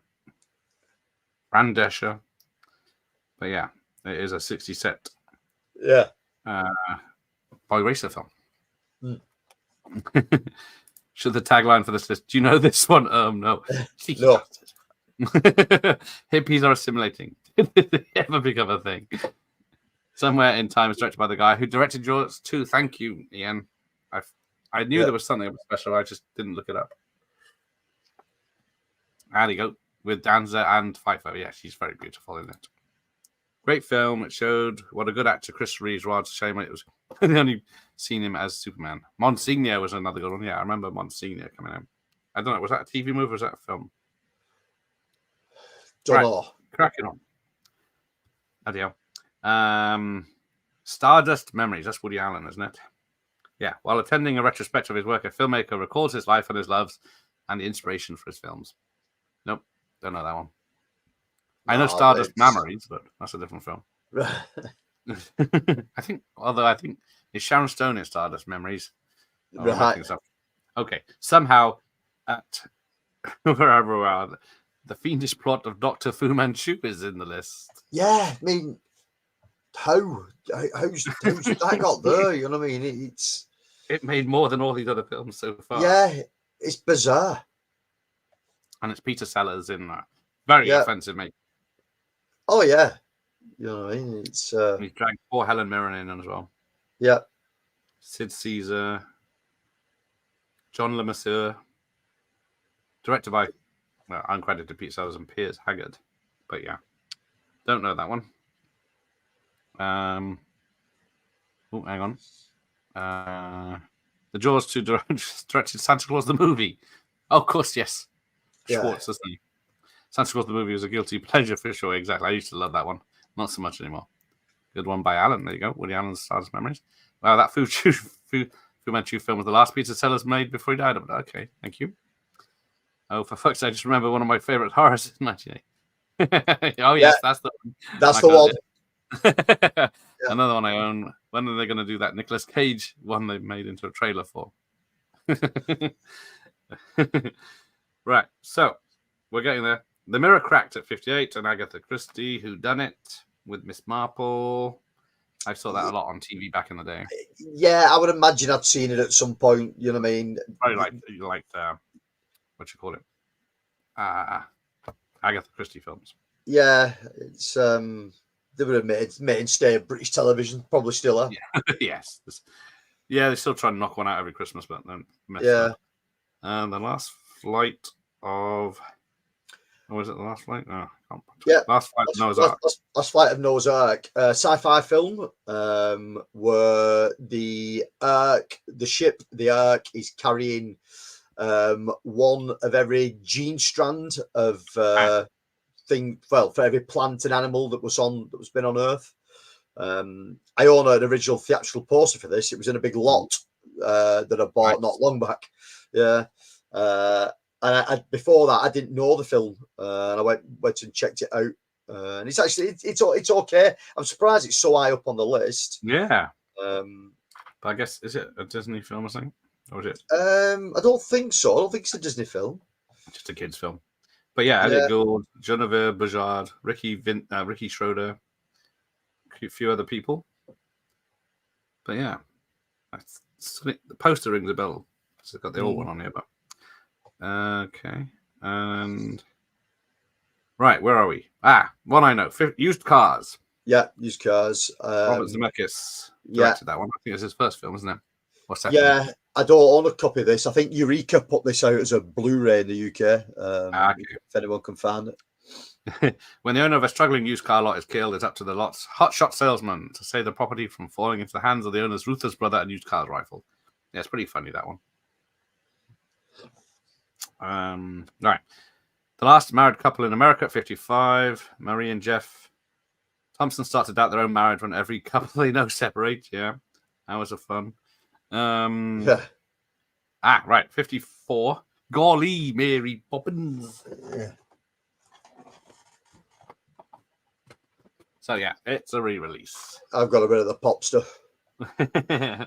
I keep forgetting it's like a 2.5 hour film. Yeah. It's okay as far as them sort of like Disney films go. It's watchable. Yeah. Because what did it come out in originally? 60 something. Yeah. So yeah, 1988 re-release has built 1980 re-releases 14 million. Then we got Holy Moses, an all-star comedy that hams it up to a hilarious biblical spoof. Yeah, it's not funny. Yeah, I've heard of it. It's not funny in any way, shape, or form. I did think that. That's like that. Was it year one or whatever that came out? For yeah. The Competition. Paul Dietrich, almost 30 years old, is a fading piano prodigy. Heidi Shanuva is a talented young pianist with a promising future. When Paul hears an upcoming competition that could make his career, he dedicates to winning. Great fun. Okay. And then we get to Oh God, Book 2 with whatever his name is. Yeah. Guy, sequel to Oh God. Yeah. Was there 3 of these? Yeah, George. Oh God, you devil. Yeah. Oh God, you devil. Yeah. I don't think I've ever seen the second one. I don't recall ever seeing it. I started watching the first one a couple of years ago again, but it's got John Denver, isn't it? Yeah, because John Denver's in it as a star. Yeah, it wasn't very funny.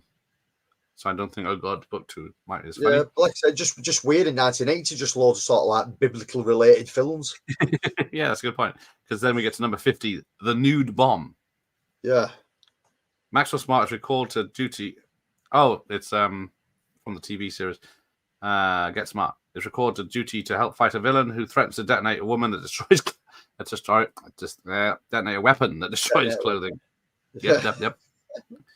But yeah, never really watched Get Smart, so. No. Right. Oh, hang on, I'm missing the chat. Hello, everyone. Sean. Oh, sorry. Gregor says Street Smart was a good movie. Yeah, that's got what's his name? Red from Shawshank as a mad pimp. Santa Claus, the movie, a perfect Christmas film. I generally can't think of any big faults in it. don't know if he's being sarcastic there. Alphabet Cat, The Cook, The Thief, The Wife and Lover from 1989. 1989 will be our next show. Surely a great film from the 80s. This is for 1980. The Mirror Catch is quite humorous with Kim Novak and Elizabeth Taylor bitch fest scenes. There you go. Yeah, Ricky Schroeder from The Champ. That's him. Yeah, wasn't he the champ? We'll see if the champ's in the list. Wasn't Kurt Russell? That's it. Did I say Kurt? Did I say someone else? The other guy. The champ was great back in the day. If I watched it, I'd probably think it was terrible. Yeah, I don't think. Maybe it'll still make you cry. The ending. Yes, it was. There you go. It was Kurt Russell. Yes, the Weepies genre just vanished overnight. Never felt Poppins was that long a film. Well, if you're enjoying it, I think the champ made it to 1979, but possibly 80 release. Okay, we'll see. I can't remember.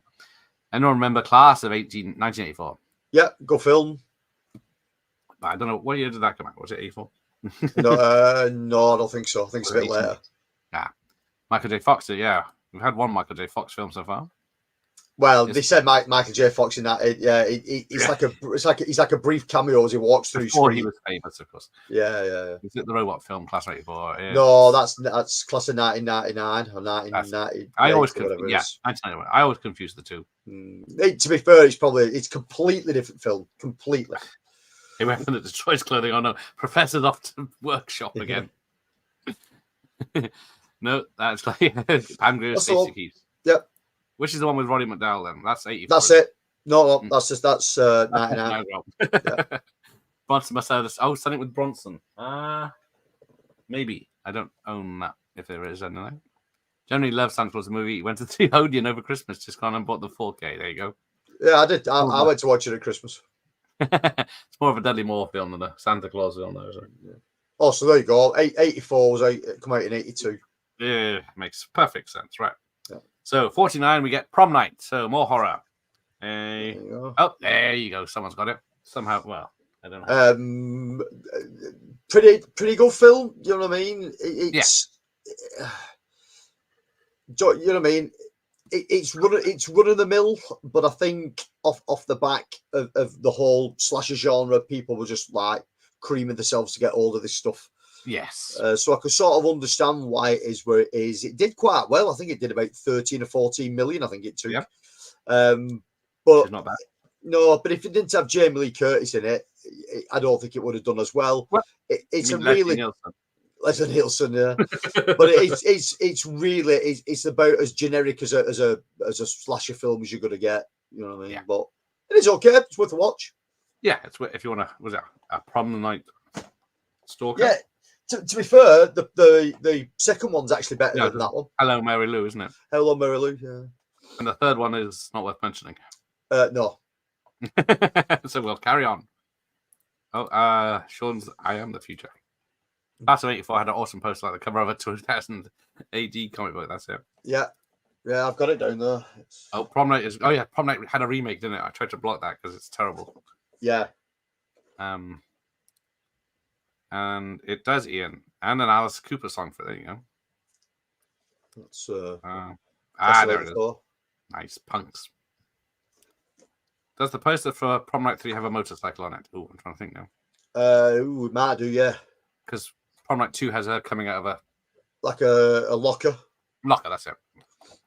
So I might have that one. I love that movie, but I like Terror Train a bit more. Yeah, I think I prefer Terror Train. Yeah, I prefer Terror Train. It's got a little bit more to it. Yeah. Pam Grier, I think, had guns firing from a robot tits. I might have dreamed that bit. I think you're correct in that one. Yeah, I mean, Pam Grier may have done that herself, you know what I mean?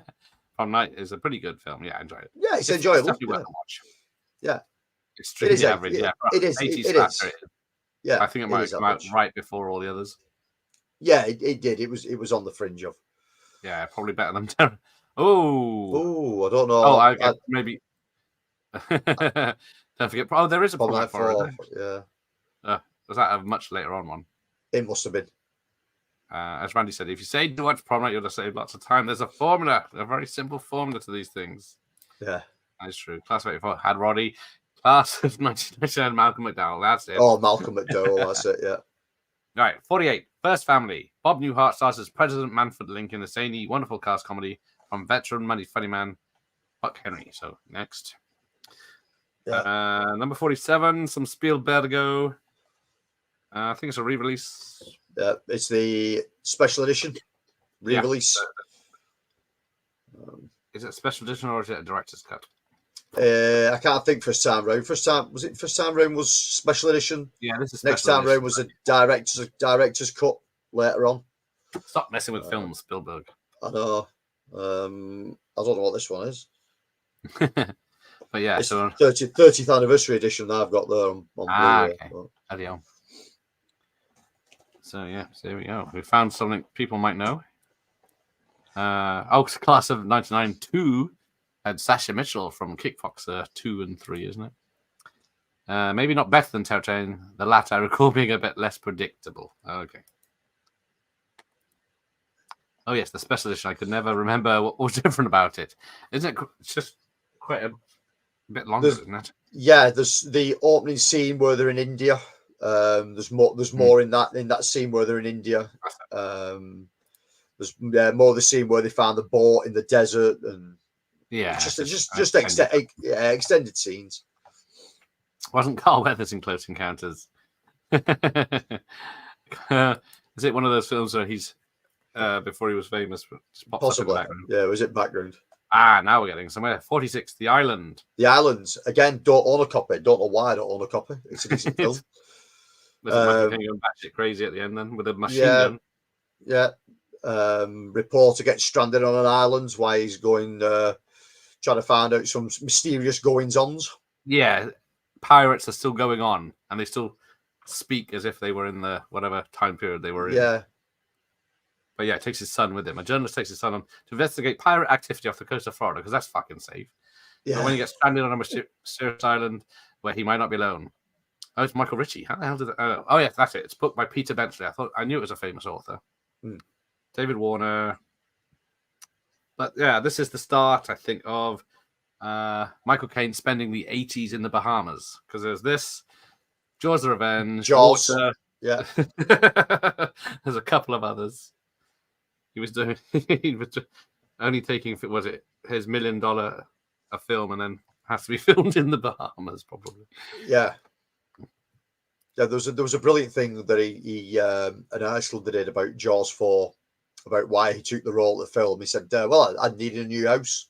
And the money paid for a new home. I was like, fair enough, mate. I think one edition is where you see inside the ship at the end.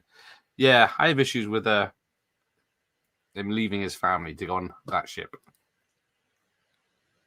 Yes, I couldn't get behind Richard Dreyfuss' character. Last time I watched it, I used to love it as a kid, but I think it was all the fancy lights and adventure. But, yeah, I still like it. I still love it. I don't mind it.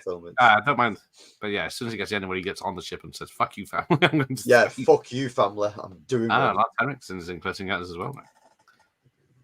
Remember Darwin's cover? Is it? Yeah, it is a hand holding. Yeah, it's hands. Island. That's the one. I remember thinking it was sort of a trilogy, the third kind. It was a third film. Yeah, I've not seen 1 or 2 yet. Yeah, how am I supposed to know what's going on? Yeah. Right. We are going. Oh, The Long Riders at 45. Still haven't seen it. It's got, what was it? David Carradine, Keith Carradine, Robert Carradine, James Keach, Stacey Keach, Dennis Quaid, Randy Quaid, Christopher Guest, Nicholas Guest, Ry Cooder's music, and it's directed by Walter Hill. That's a Western. Yeah. I've never seen it. Only 96 minutes, so not be that bad. Right. Well, Ramon likes it, I think. Love The Long Riders. See, I need to watch it because everyone says it's great, but I keep forgetting. Right. Hero at Large at 44. A struggling actor buying milk stops a robbery while wearing a superhero costume, promoting a movie. The unknown hero decides to try again. Can he impress his cute neighbor? Never heard of it. I've never heard of it, but I'm intrigued. It is intriguing, isn't it? Because it does. What's it called? Hero at Large. Yeah. John Ritter. It's a very bad costume. It must have done okay. He took 16 million. Oh, it's Anne Archer trying to impress. So can't blame him. Oh, there you go. Dutch nose. He thinks he's seen it. Okay. Yes. Then we get to The Hunter at 43. Oh, I know this one. Bounty Hunter with Steve McQueen. Ralph Papatowson, I think it's based on a real person, is receiving Right. death threats from a criminal he helped put away. This is while his girlfriend is about to give birth, an event he isn't looking forward to. Yeah, it's like one of his last films, I think. He was quite ill when he made it. Wasn't Long Riders the one with the weird knife fight? Ooh, I don't know. Oh, Walter Hill, Terence Hill, William. Yes, all the Hills in there. Westerns is a genre I most neglected. So many on my watch list still. Yeah, it's just one I'm not. Oh, it is his last movie. There you go. So, and Benny Hill. It is the one I've not gone into. The Final Countdown. There we go.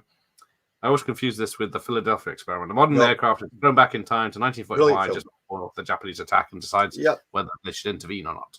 Yeah, great film. I think it's one of those films that if people have never seen it, then they've never seen it. They've never come across it. It's actually really, really good. Yeah. It for some reason it always got like lumped in on those cheap sci-fi like four films on 2 discs kind of thing. But Blue Underground put a really nice 4K out of it a couple of years back. It's definitely worth a watch. It's a good film. Actually, yes, Kirk Douglas is the admiral or captain, whatever it is. Yeah. The Final Countdown is such a great concept. Yeah, it's a good film. What happens. Then we get Rough Cut, Burt Reynolds. 2 sophisticated dual fleets join forces to steal 30 million in uncut jewels. Despite continuous exchange of crypts, they eventually become romantically involved. There you go. Yep. There's a lot of Burt Reynolds romantic comedies in the early 80s. Herbie Goes Bananas. Who doesn't love Herbie? Yeah, I mean, Herbie films are okay. You know what I mean? I can watch a Herbie film. He's in Mexico in this one. Yep. Right. Honeysuckle Rose. Buck is a country singer on the road, caught in a romantic triangle with Viv and Lily, the daughter of his longtime musical sidekick. Right. Then a re-release. Oh no. Re-release. Is it a re-release? No, it's not. Yeah. Aristocats. Yeah, this would have been released. Yeah, I'll find it. So yeah, the Aristocats, not the joke, but yep. I don't own a copy of that. It's not one that I would have gone back to even as a kid. It wouldn't have done that much for me. Oh, sorry, yeah. Hunter was McQueen's last book. Thank you. Ocho. I bought the Final Countdown cheap DVD and was gutted it, and it never worked. It never worked. It's on all those compilations. 2 on a disc, 4 on 2 discs. Prism Leisure put it out about 27 times under different labels. Okay. Yes, Burt Reynolds. Well, if Burt Reynolds is at, what was it, 41, he hasn't done very well. Will that Herbie movie with Bruce Campbell ever get a release? What's this about? So then we get to Chuck, the Octagon. Unfortunately, I left it up in the loft. Yeah, the Octagon. Martial artists must defeat a plan by ninjas to create a worldwide training camp for terrorists. Yeah. This was his time where he was just doing crazy stuff. Yeah, everything with ninjas. Yeah. Oh, just thought of another horror. Oh, yeah. When I rented Herbie Fully Loaded, the guy behind the gun thought I was joking when I put on the counter. I've not seen Herbie Fully Loaded. Yeah, some of these, half these. No, 90% so far I've not heard of. Then we get Cruising with Al Pacino and was it William Friedkin? Yeah, goes around in the FMN gay subculture in New York City to catch a serial killer. Yeah, everyone knows that one. Then we get to Song of the South, another Disney film that did very well back in 1980. Yeah, it gets shunned on there, doesn't it? It's people have watched it thinking, "Oh my god, it's going to be the most racist thing they ever saw." And it's just an old black man telling stories. Yeah. He just happened to be from that time when he came from the fields. Yeah, and the white family in it obviously have a black childminder, a black nanny. You know what I mean? And for some reason, there's nothing wrong with this film. Why are we? Why was it? But like, Disney have fucked it. Yeah, Disney have fucked it off, and you know what I mean. But trying to get all of a DVD copy now, you need to fucking sell a kidney just so you can afford it. It's the VHS. I nearly had one for £1, and then someone piped up and said, "You can be selling that for £1. It's worth a lot more." Yeah. Slow Times, loved it as a kid. Norris, it's a decent enough film. Song of the South. It is what it is. It's of its time. You know what I mean? I don't think it's overly racial when you watch it. I think people have made too much of it. Yeah.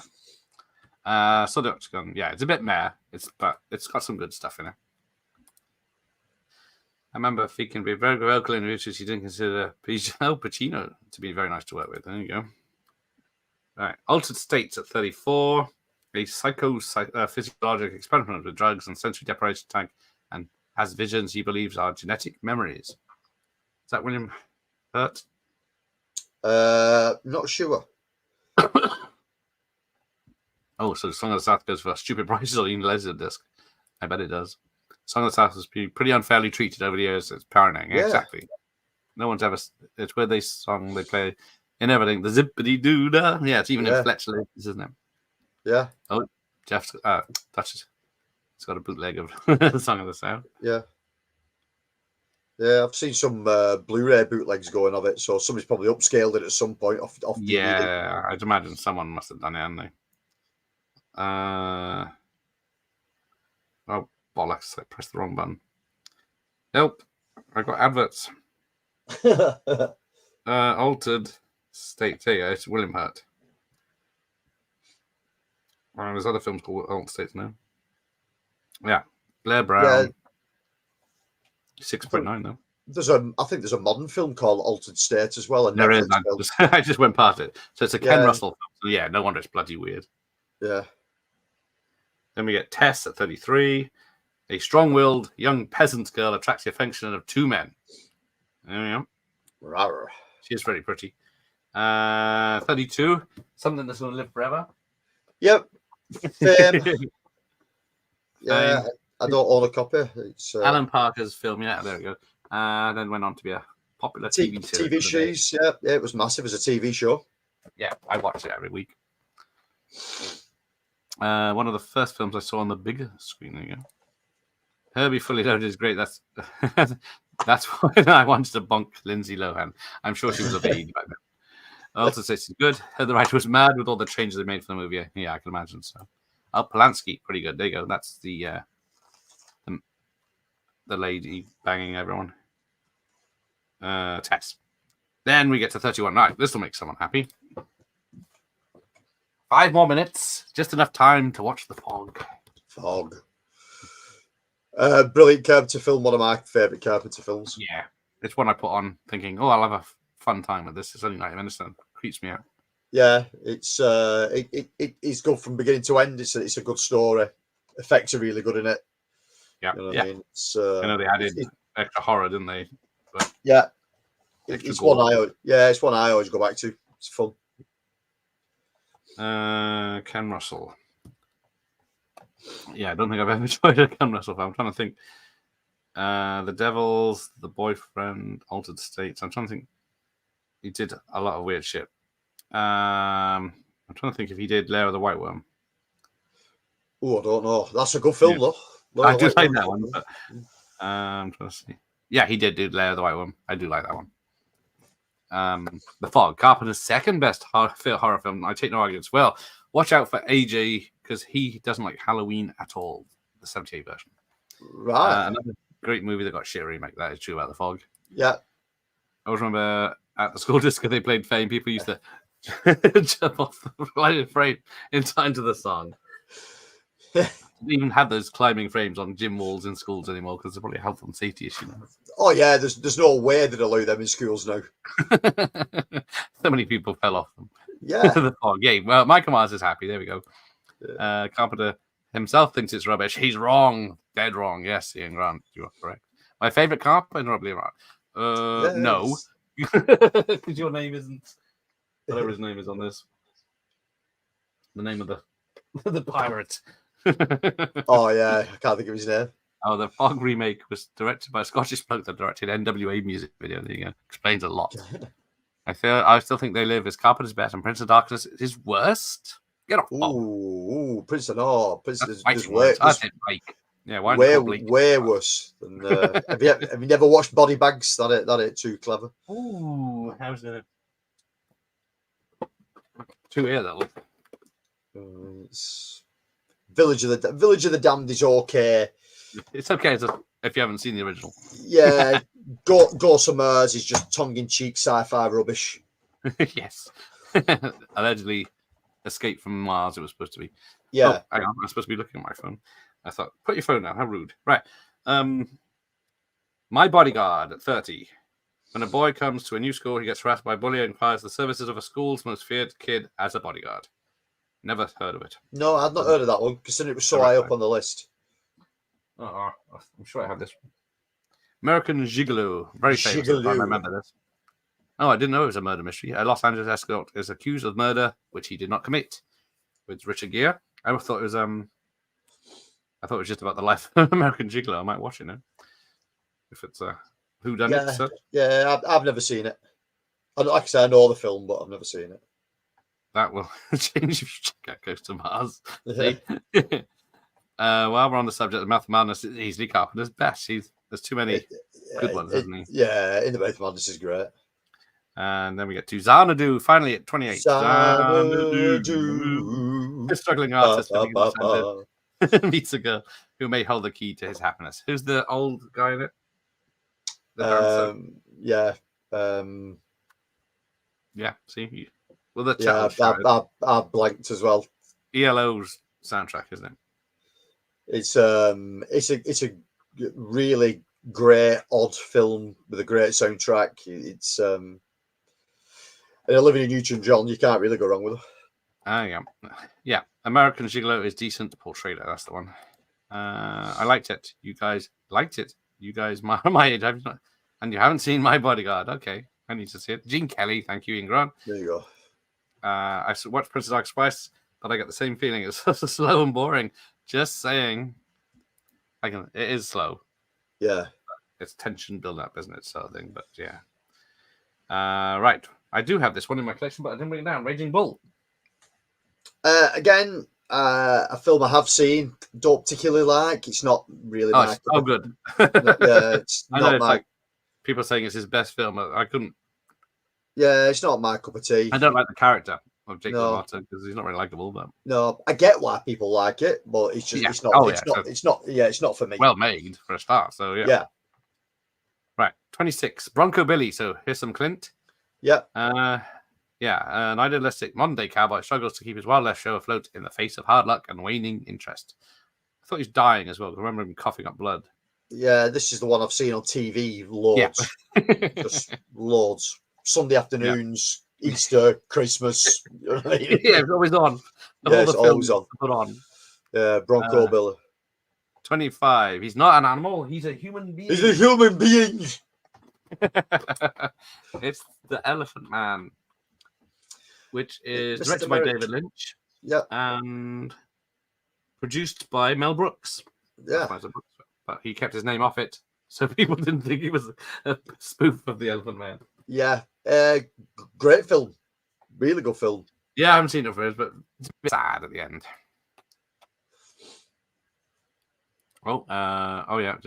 He's watched it twice, so he's given it a chance. Prince of Darkness is good, but feels like material cut from Big Trouble in China for being too dark.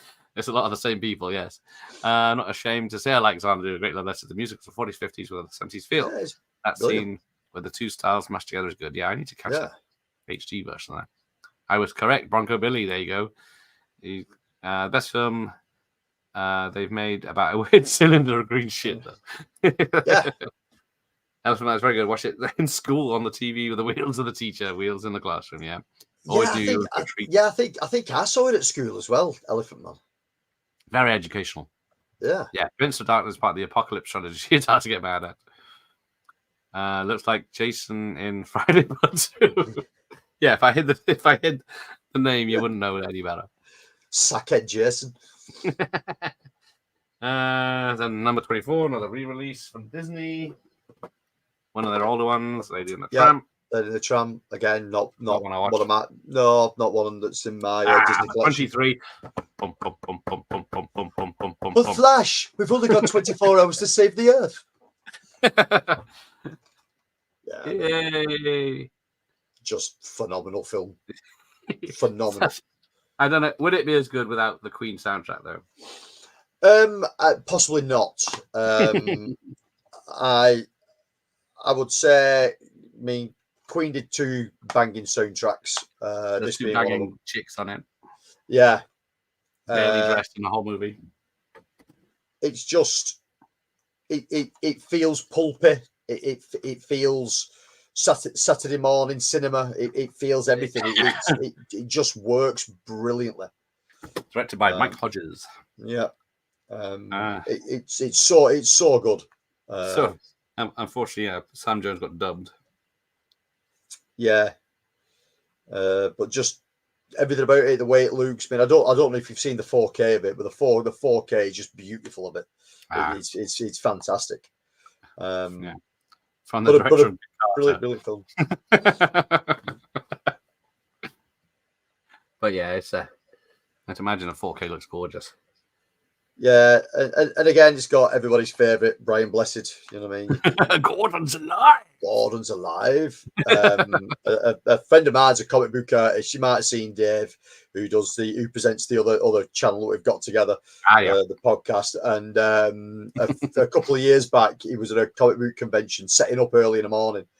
He said, and I looked up, and there's Brian Blessed, just looking over my artwork. And he said, "Have you drawn these?" And he said, "I have, Mr. Blessed, yes." And he said, "Dear boy, it's Brian, and they're fantastic." Nice. Brilliant. I need to get in touch with him. I mean, mate, apparently he's a dude. He's absolutely brilliant. Well, where did I get to? Yeah, John Hurt slurps a lot in The Elephant Man. Yes, he does. Yes. Love that one. Directed by Hodges, who did get Carter. Thank you, Ramon. Yeah, thought it was yours again. So different, yeah.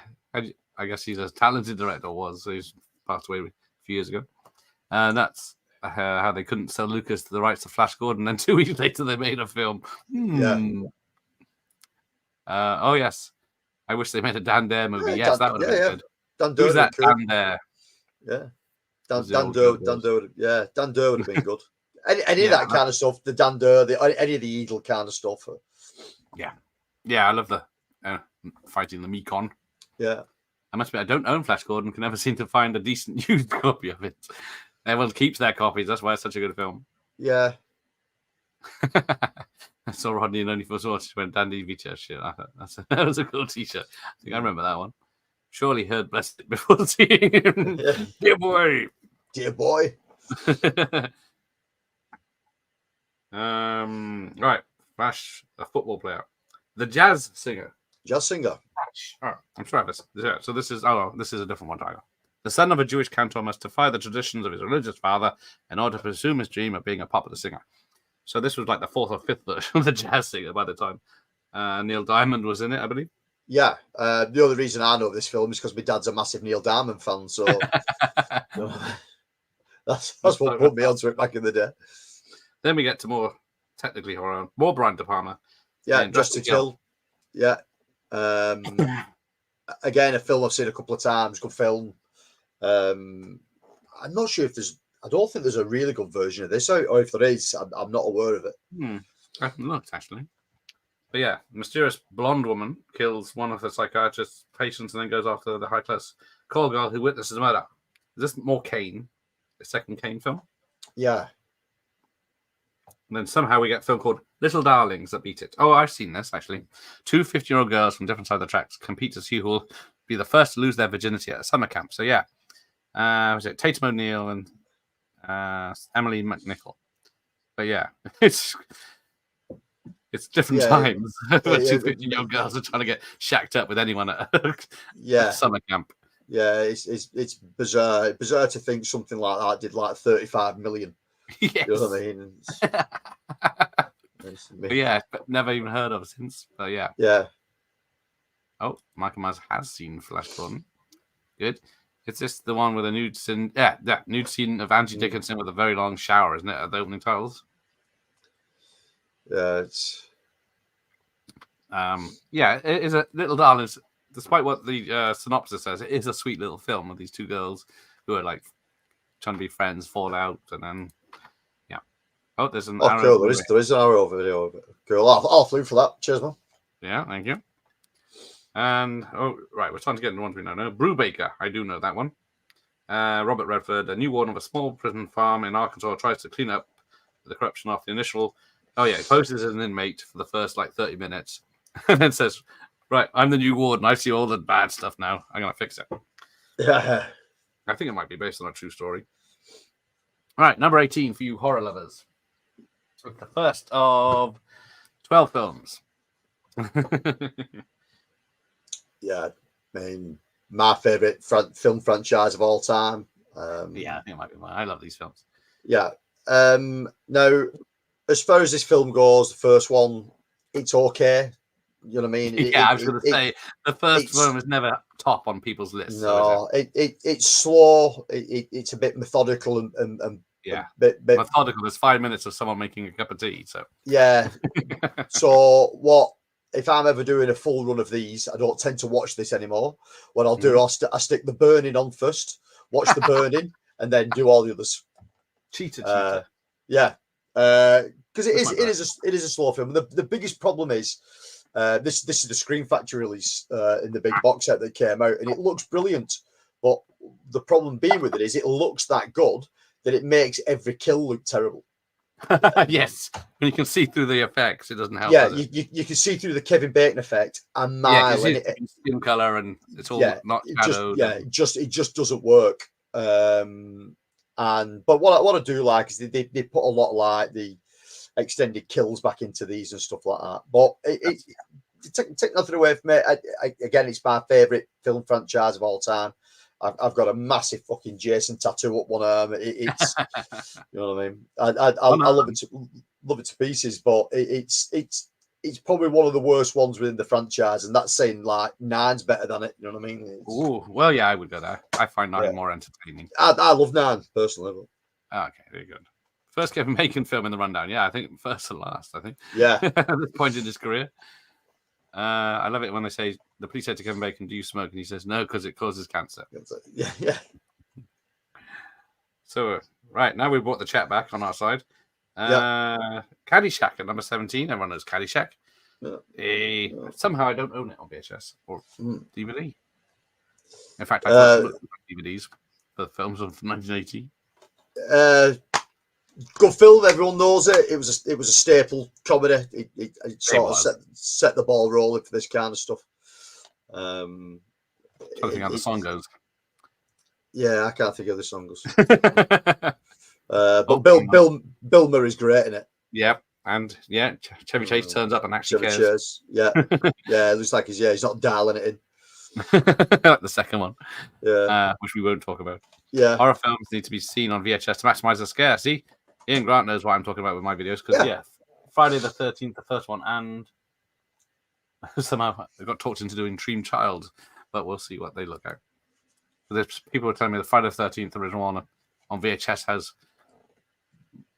is more kills than the DVD and Blu-ray had, or longer, but we'll see. Right. Oh yeah, I like the franchise, but my favorite camp slash would be The Burning. Yeah. It's 1 year later, but like he says, it fits well within the franchise. Yeah, you could easily go from Burning to having a sack on his head tied to his face. Yeah. Oh, Professor loves the franchise. My one only nitpick would be the first one they should have introduced Mrs. Voorhees a bit. Yeah, people have said that. Who the fuck is this person that's just turned up? Yeah. Oh, she's the killer. She was never mentioned or seen in even in the background, cooking or anything. Yeah, no one knew of her. Surprised how low Jason's mum is. This in this was a big movie. Yeah. Except Caddyshack is hilarious. What the fuck were they thinking with Caddyshack 2? Terrible sequel. They were thinking money, quick cash grab. Right. Cheech and Chong's next movie. I've never seen a Cheech and Chong film. I don't own this one. I own Up in Smoke, and I have that on VHS. Yeah. I got another 3. Is it Sweet Dreams or something? Is it Sweet Dreams? Yeah, I can't remember. But yeah, again, this one surprised me. It's so high up the list. Yeah, I didn't realize how popular the two were. Yeah. I guess they had 5 films. They're decent enough films, you know what I mean? But yeah. So 15 seems like old times. Wrongfully accused of bank robbery, a writer seeks the help of his ex-wife, who is now married to the soon-to-be Attorney General of California.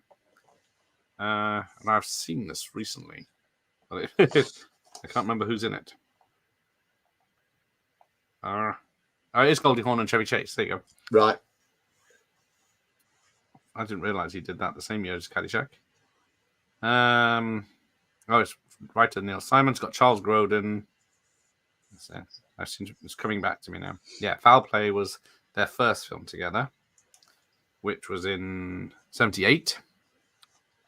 And the film people were mentioning earlier where Chevy Chase gets magical powers is Modern Problems from 1981. So there we go. Well, Yeah, I seem to remember. Seems like Old Times being better than. Well, I guess Foul Play is more of a thriller comedy right. because there's killers on the loose. Yeah. The Burning is awesome. Should have been a franchise. Yeah, I don't know why. I guess. Yeah, and it did well. You know what I mean? It was a decent budget. It took decent money. It's filmed very well. You know what I mean? It's Friday the 13th flicks were the best. Yeah, I think they're more fun. Definitely more fun than Halloween and Nightmare on Elm Street, aren't they? yeah, but yeah, by a long shot. It's a great comedy, guys. I look at it. See, with Goldie. That's it. I'm trying to think of the name. Yeah, you should have seen Jason's mum maybe in the background earlier or something. Yeah. Just so there's some relevance to her being there. Yeah. Our Play was a good laugh at the time. Dudley Moore. Oh, yes. Made a fun but weird cameo. Yes. Yeah. She tried. Goldie Hawn goes with him to avoid the killers and then ends up in his sex flat. Yeah. As we had back in those days. Right. Where are we at? We're getting close to the end now. 14. Number 14, a Stephen King or not. And not in my pile. Ah, there it is. Lee, there we go. Is The Shining. Yeah. Like you say about it, it's brilliant. You know what I mean? I saw it last October on a cinema screen in 4K for the first time. Oof. And it was amazing. Like truly amazing to see it on a big screen. And the 4K was an extended version of the film as well. Nice. Brilliant. Just brilliant. Really, really good. Exactly. Can't say much more about it. Yeah, with his bachelor flat. Yeah, that was it. With the lights and fancy bed and music. One Problems and that Invisible Man movie. Oh, with what she did with John Carpenter. 2 chase movies I need to track down. Yeah, I don't have Invisible Man either. I don't have any of his early work on this. Yeah, I've got Invisible Man. That's a John Carpenter film as well. Yeah, the Invisible Kids though. Yeah. What's at the top? Yeah, Robotics the movie. I don't know that one. No. Below, just below it, there's Over the Top. Yeah, I see Stallone. Yeah. Kubrick's second best film. Oh. What could be his first? I was preferred Clockwork Orange. That's not. I can have more fun relaxing with Shining. Yeah. Right. Memoirs of Invisible Man. That's the one. I once saw The Shining. Well, slightly younger, no boy, one experience just hit differently. I bet. Right, Urban Cowboy at 13. That was very popular back in the day. That is a young man from the country life who learns about life and love in a Houston bar with was it Dustin Hoffman? Oh no, sorry, this is John Travolta's Urban Cowboy. I've never seen this one. I always confuse the two. Then we get Popeye at number 12. I always thought was a flop, but obviously made a lot of money. Hey, there you go. I thought I had the VHS, but I don't.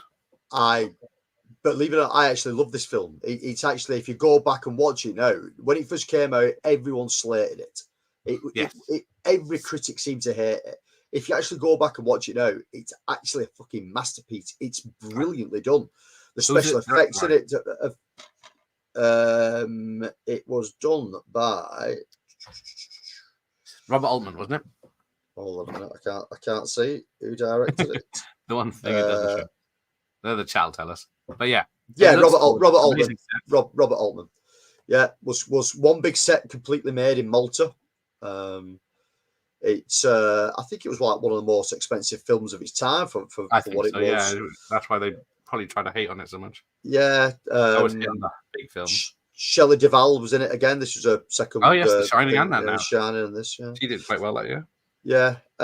It's actually really, really good. It's shot extremely well, and it looks brilliant. And like I said, for some reason, it just got a real bad rep, and I don't know why at the time. It's also the first film I ever saw at cinema. Ah, nice. That helps. Mm, I don't think I saw it. I yeah, remember so it's- VHS a few years later, or maybe yeah. For years and years and years, I always thought ET was the first thing I'd seen at the cinema. 10. And it turns out when I was doing some research for something else I was doing, and I looked for the date of this, I was going, shit, this was way before. So Oh, you know, okay. that was the first film I saw at cinema. It was Popeye. I need to rewatch that. Hmm. So, does The Shining have a longer teddy bear outfit blowjob scene? The extended cut. You get to see what's going on. Oh, 2001 is his best. There you go. Ian thinks. And Dutch agrees with him. It's certainly technical marvel, isn't it?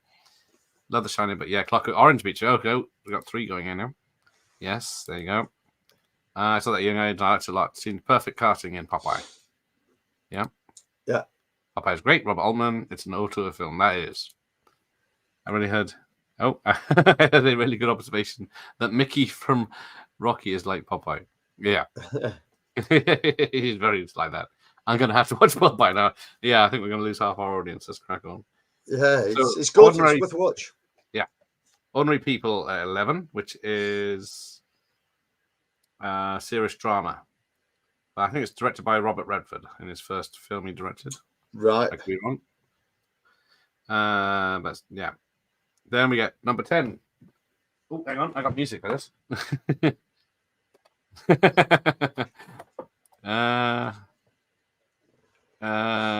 Where's it gone? Oh, yeah. Shit. Dragon dropped. Amateur Hour.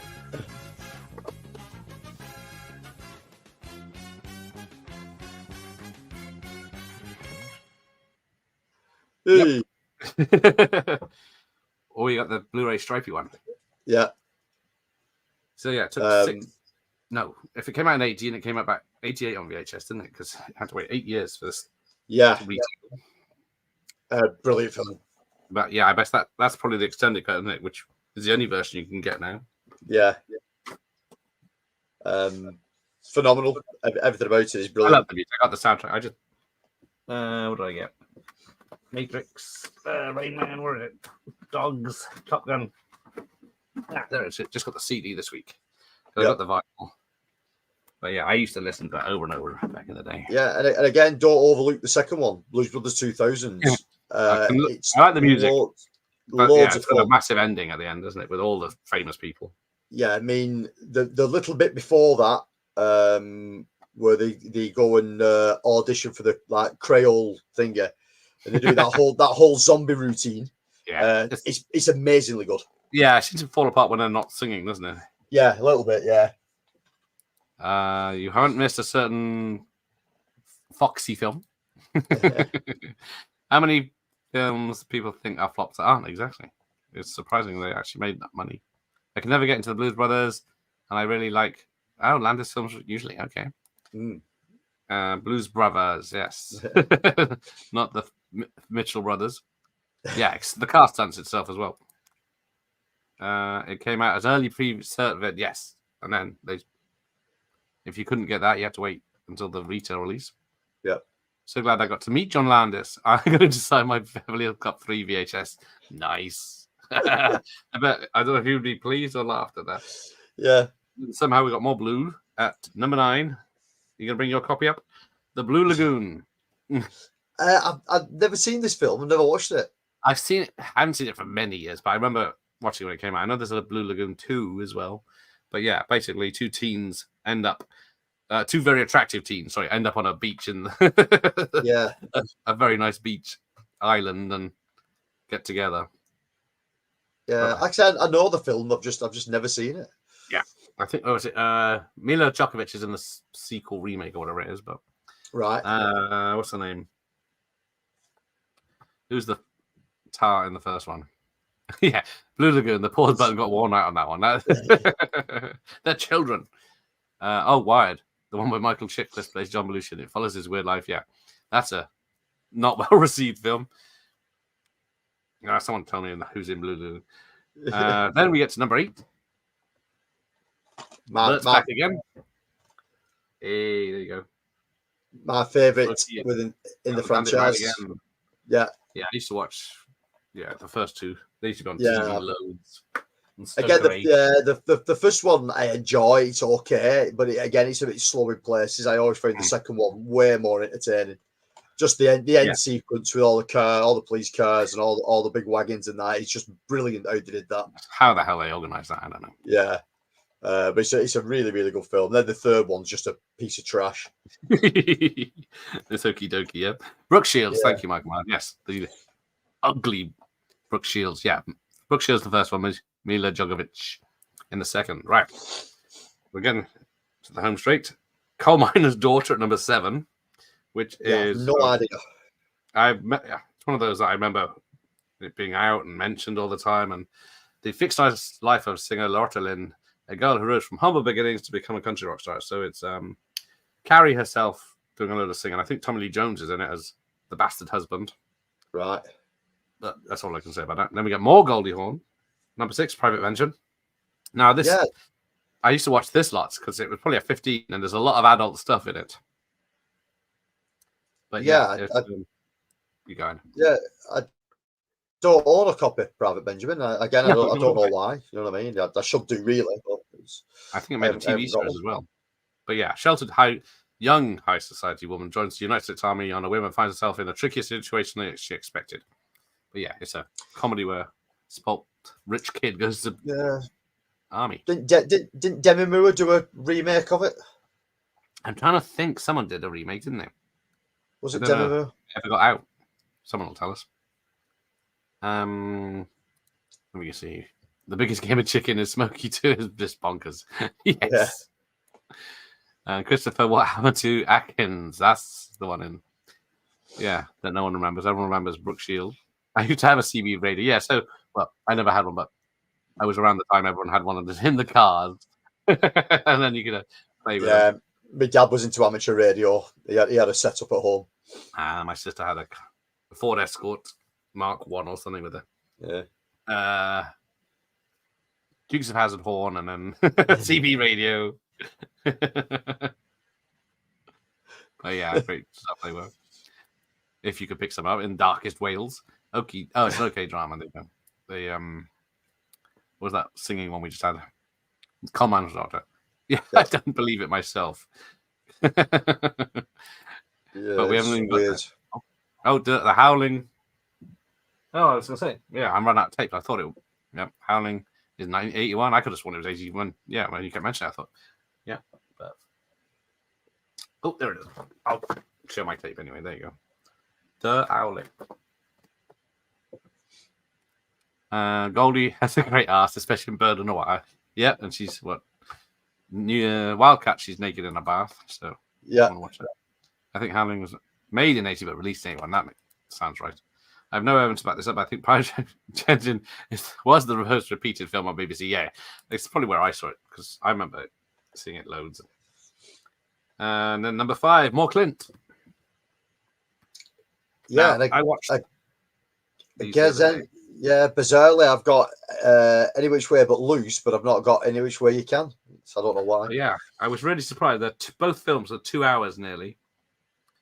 And if you thought other stuff was slow, you should watch these because nothing much happens in them apart from the bits you remember, like Right Turn Clyde, which is in the second one, and a few fights. But yeah, it's the films I've never upgraded. I've just kept the old DVDs. Yeah, there's nothing that you gain. No. Yeah. Vernon Wild had upskirts you get arrested for now. They were technically in a relation. Number 4. Airplane or Flying High as it's known in Australia. Oh, it's got the same poster. You got the nice Blu-ray again. Yeah. Again, not a film I like.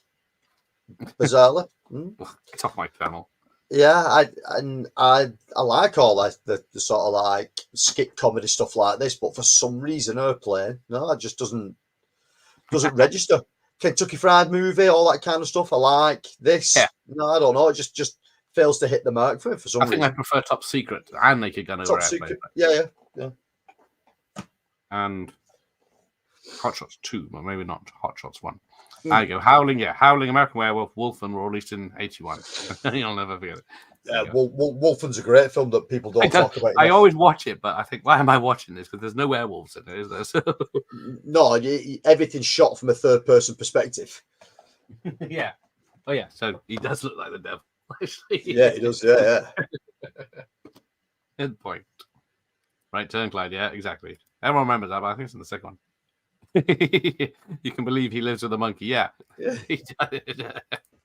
Oh, brilliant. Surely you can't be serious. Yeah. Don't call me Shirley. Yeah. Those types of movie sure forged my sense of humor. Now we know who to blame, Professor. Airplane is one of the best remakes of all time. That is true. If you watch because they use the same script and just added the jokes, but most of it is from a 50s film. I can't remember what it's called now, but it's you watch the original film, you can't take it seriously, even though it's supposed to be serious. Yeah. Where there's food poisoning and the pilots can't land the plane. And love Airplane. The sequel is shite. I thought the sequel was shite until I watched it the last time. But I think I didn't like it because I watched it one after the other, and because they are very close in jokes. Yeah. But there's a few good ones in the sequel. I watched Airplane 100 times. I find it funny every time. Exactly. Don't listen to Tony.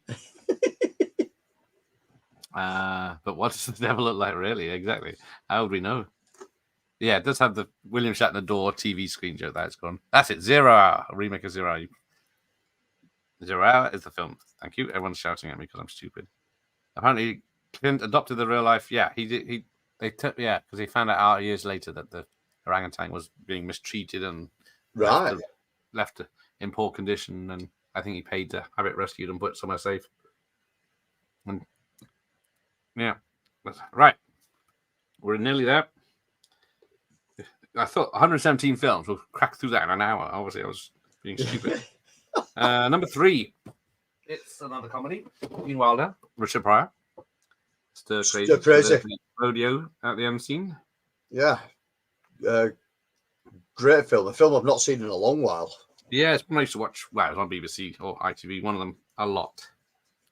So directed by Sidney Poitier. Yeah.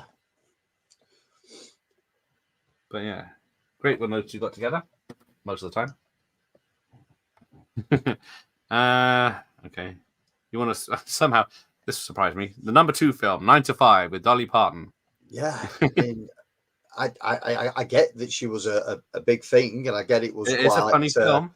Female empowering, you know what I mean? It's but yeah, that and Stir Crazy both made just over 100 million. Yeah. Which was massive at the time because Airplane was 83 million, so they shot past it. Yeah, it's I've seen 9 to 5. It's not a film I would seek out. If it's on TV, I'll give it a watch. But I wouldn't. No, I'd watch it thinking, well, why was this so popular? No. Yeah. But right, question for the chat: what is number 1? The number 1 film of 1980. See if anyone can guess. Yeah, I mean, it's one of the few good films Poitier directed. Yeah, he also did Coast Dad. Yeah, with Cosby. He wasn't 100% director. Yeah. Oh, here we go. Stir Crazy has some of the funniest scenes of all time. Reteaming them after Silver Streak. Yes.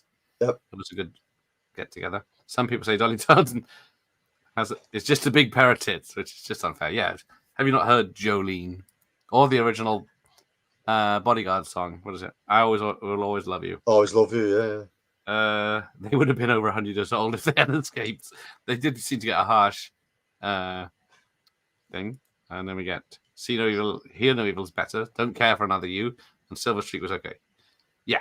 Another You was just can't be helped because they were Richard Pryor was so ill. But yeah. See No Evil, here's a good story as well. And everyone's shouting Empire, Empire, Empire, Empire. Yeah. Oh, yes. Imagine. Oh, which one you got? Okay. Imagine making 100 million. Yeah, 75p to go to the cinema. Exactly. Yeah. So, yeah. It's the Empire, of course. It is. It made more than 9 to 5 and Stir Crazy put together. 209 million. 210 million it made. And the best one within the franchise. You know what I mean? He said it, not me. It's just massive. It's just massively popular. I mean, Out of all the 3 original trilogy films, this is head and shoulders. I mean, personally, I like Jedi, but if you look at it properly, this is the better film of the 3. It looks phenomenal. Yeah. It's I mean, if you're going to watch it though, don't bother with the remasters, don't bother with the 4Ks, don't bother with the Blu-rays. If you're going to do it, if you're going to do anything, buy the despecialized editions wherever you can find them, or get the VHS. This edition that I've got is the last edition from 97 that this come out.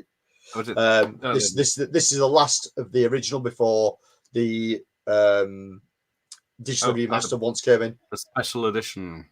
Yeah, so this is the last time you could buy it as it was seen at cinemas. The next release after this were the special editions. So this looks really good.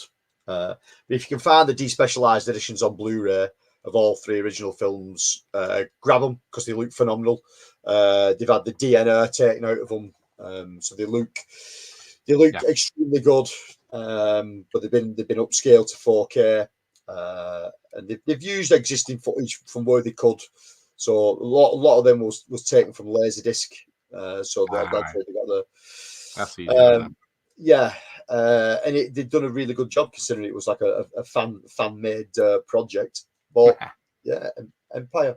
I mean, shit. I mean, how many toys did this film sell on its own? You know what I mean?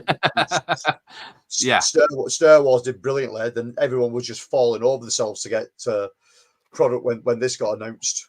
And same with Jedi. Ooh, Vader's coming for you. That was the only thing with these edition VHS. The artwork on the front is terrible. Like you can't really see it, but the Han Solo, it just doesn't look anything like it. Yeah, I can see it. It's awful. Trying to think, is it John Alvin? I can't remember who did the. I can't think who did. Yeah, I can't think who did the artwork. He's pretty poor. He's pretty poor. Ramon watched the specialized editions in one sitting, and it really felt like a kid again. Yeah, once you see the specialized editions. Yeah, because that's how they were intended to be seen, and like I said, with the 4K restoration on them, with no DNR, so they're all nice and grainy, but the picture looks brilliant. Fantastic. You can generally pick them up if you have a look on Etsy or somewhere like that. You can generally find them. One place that someone would definitely be selling. Yeah. Oh yeah. Oh, I think Ian's the same as me. Star Wars on TV, with Jedi at the cinema, and then Empire on VHS. Yeah, I used to rent the big box VHS of Jedi at Empire all the time and saw Jedi first at the cinema. Yeah, I mean, I think my sort of thing of Star Wars was Christmas, sitting down at Christmas with a brand new cassette, put it in, press record, and then if it was on ITV, I remember just pausing it through the adverts for the entire film, just so.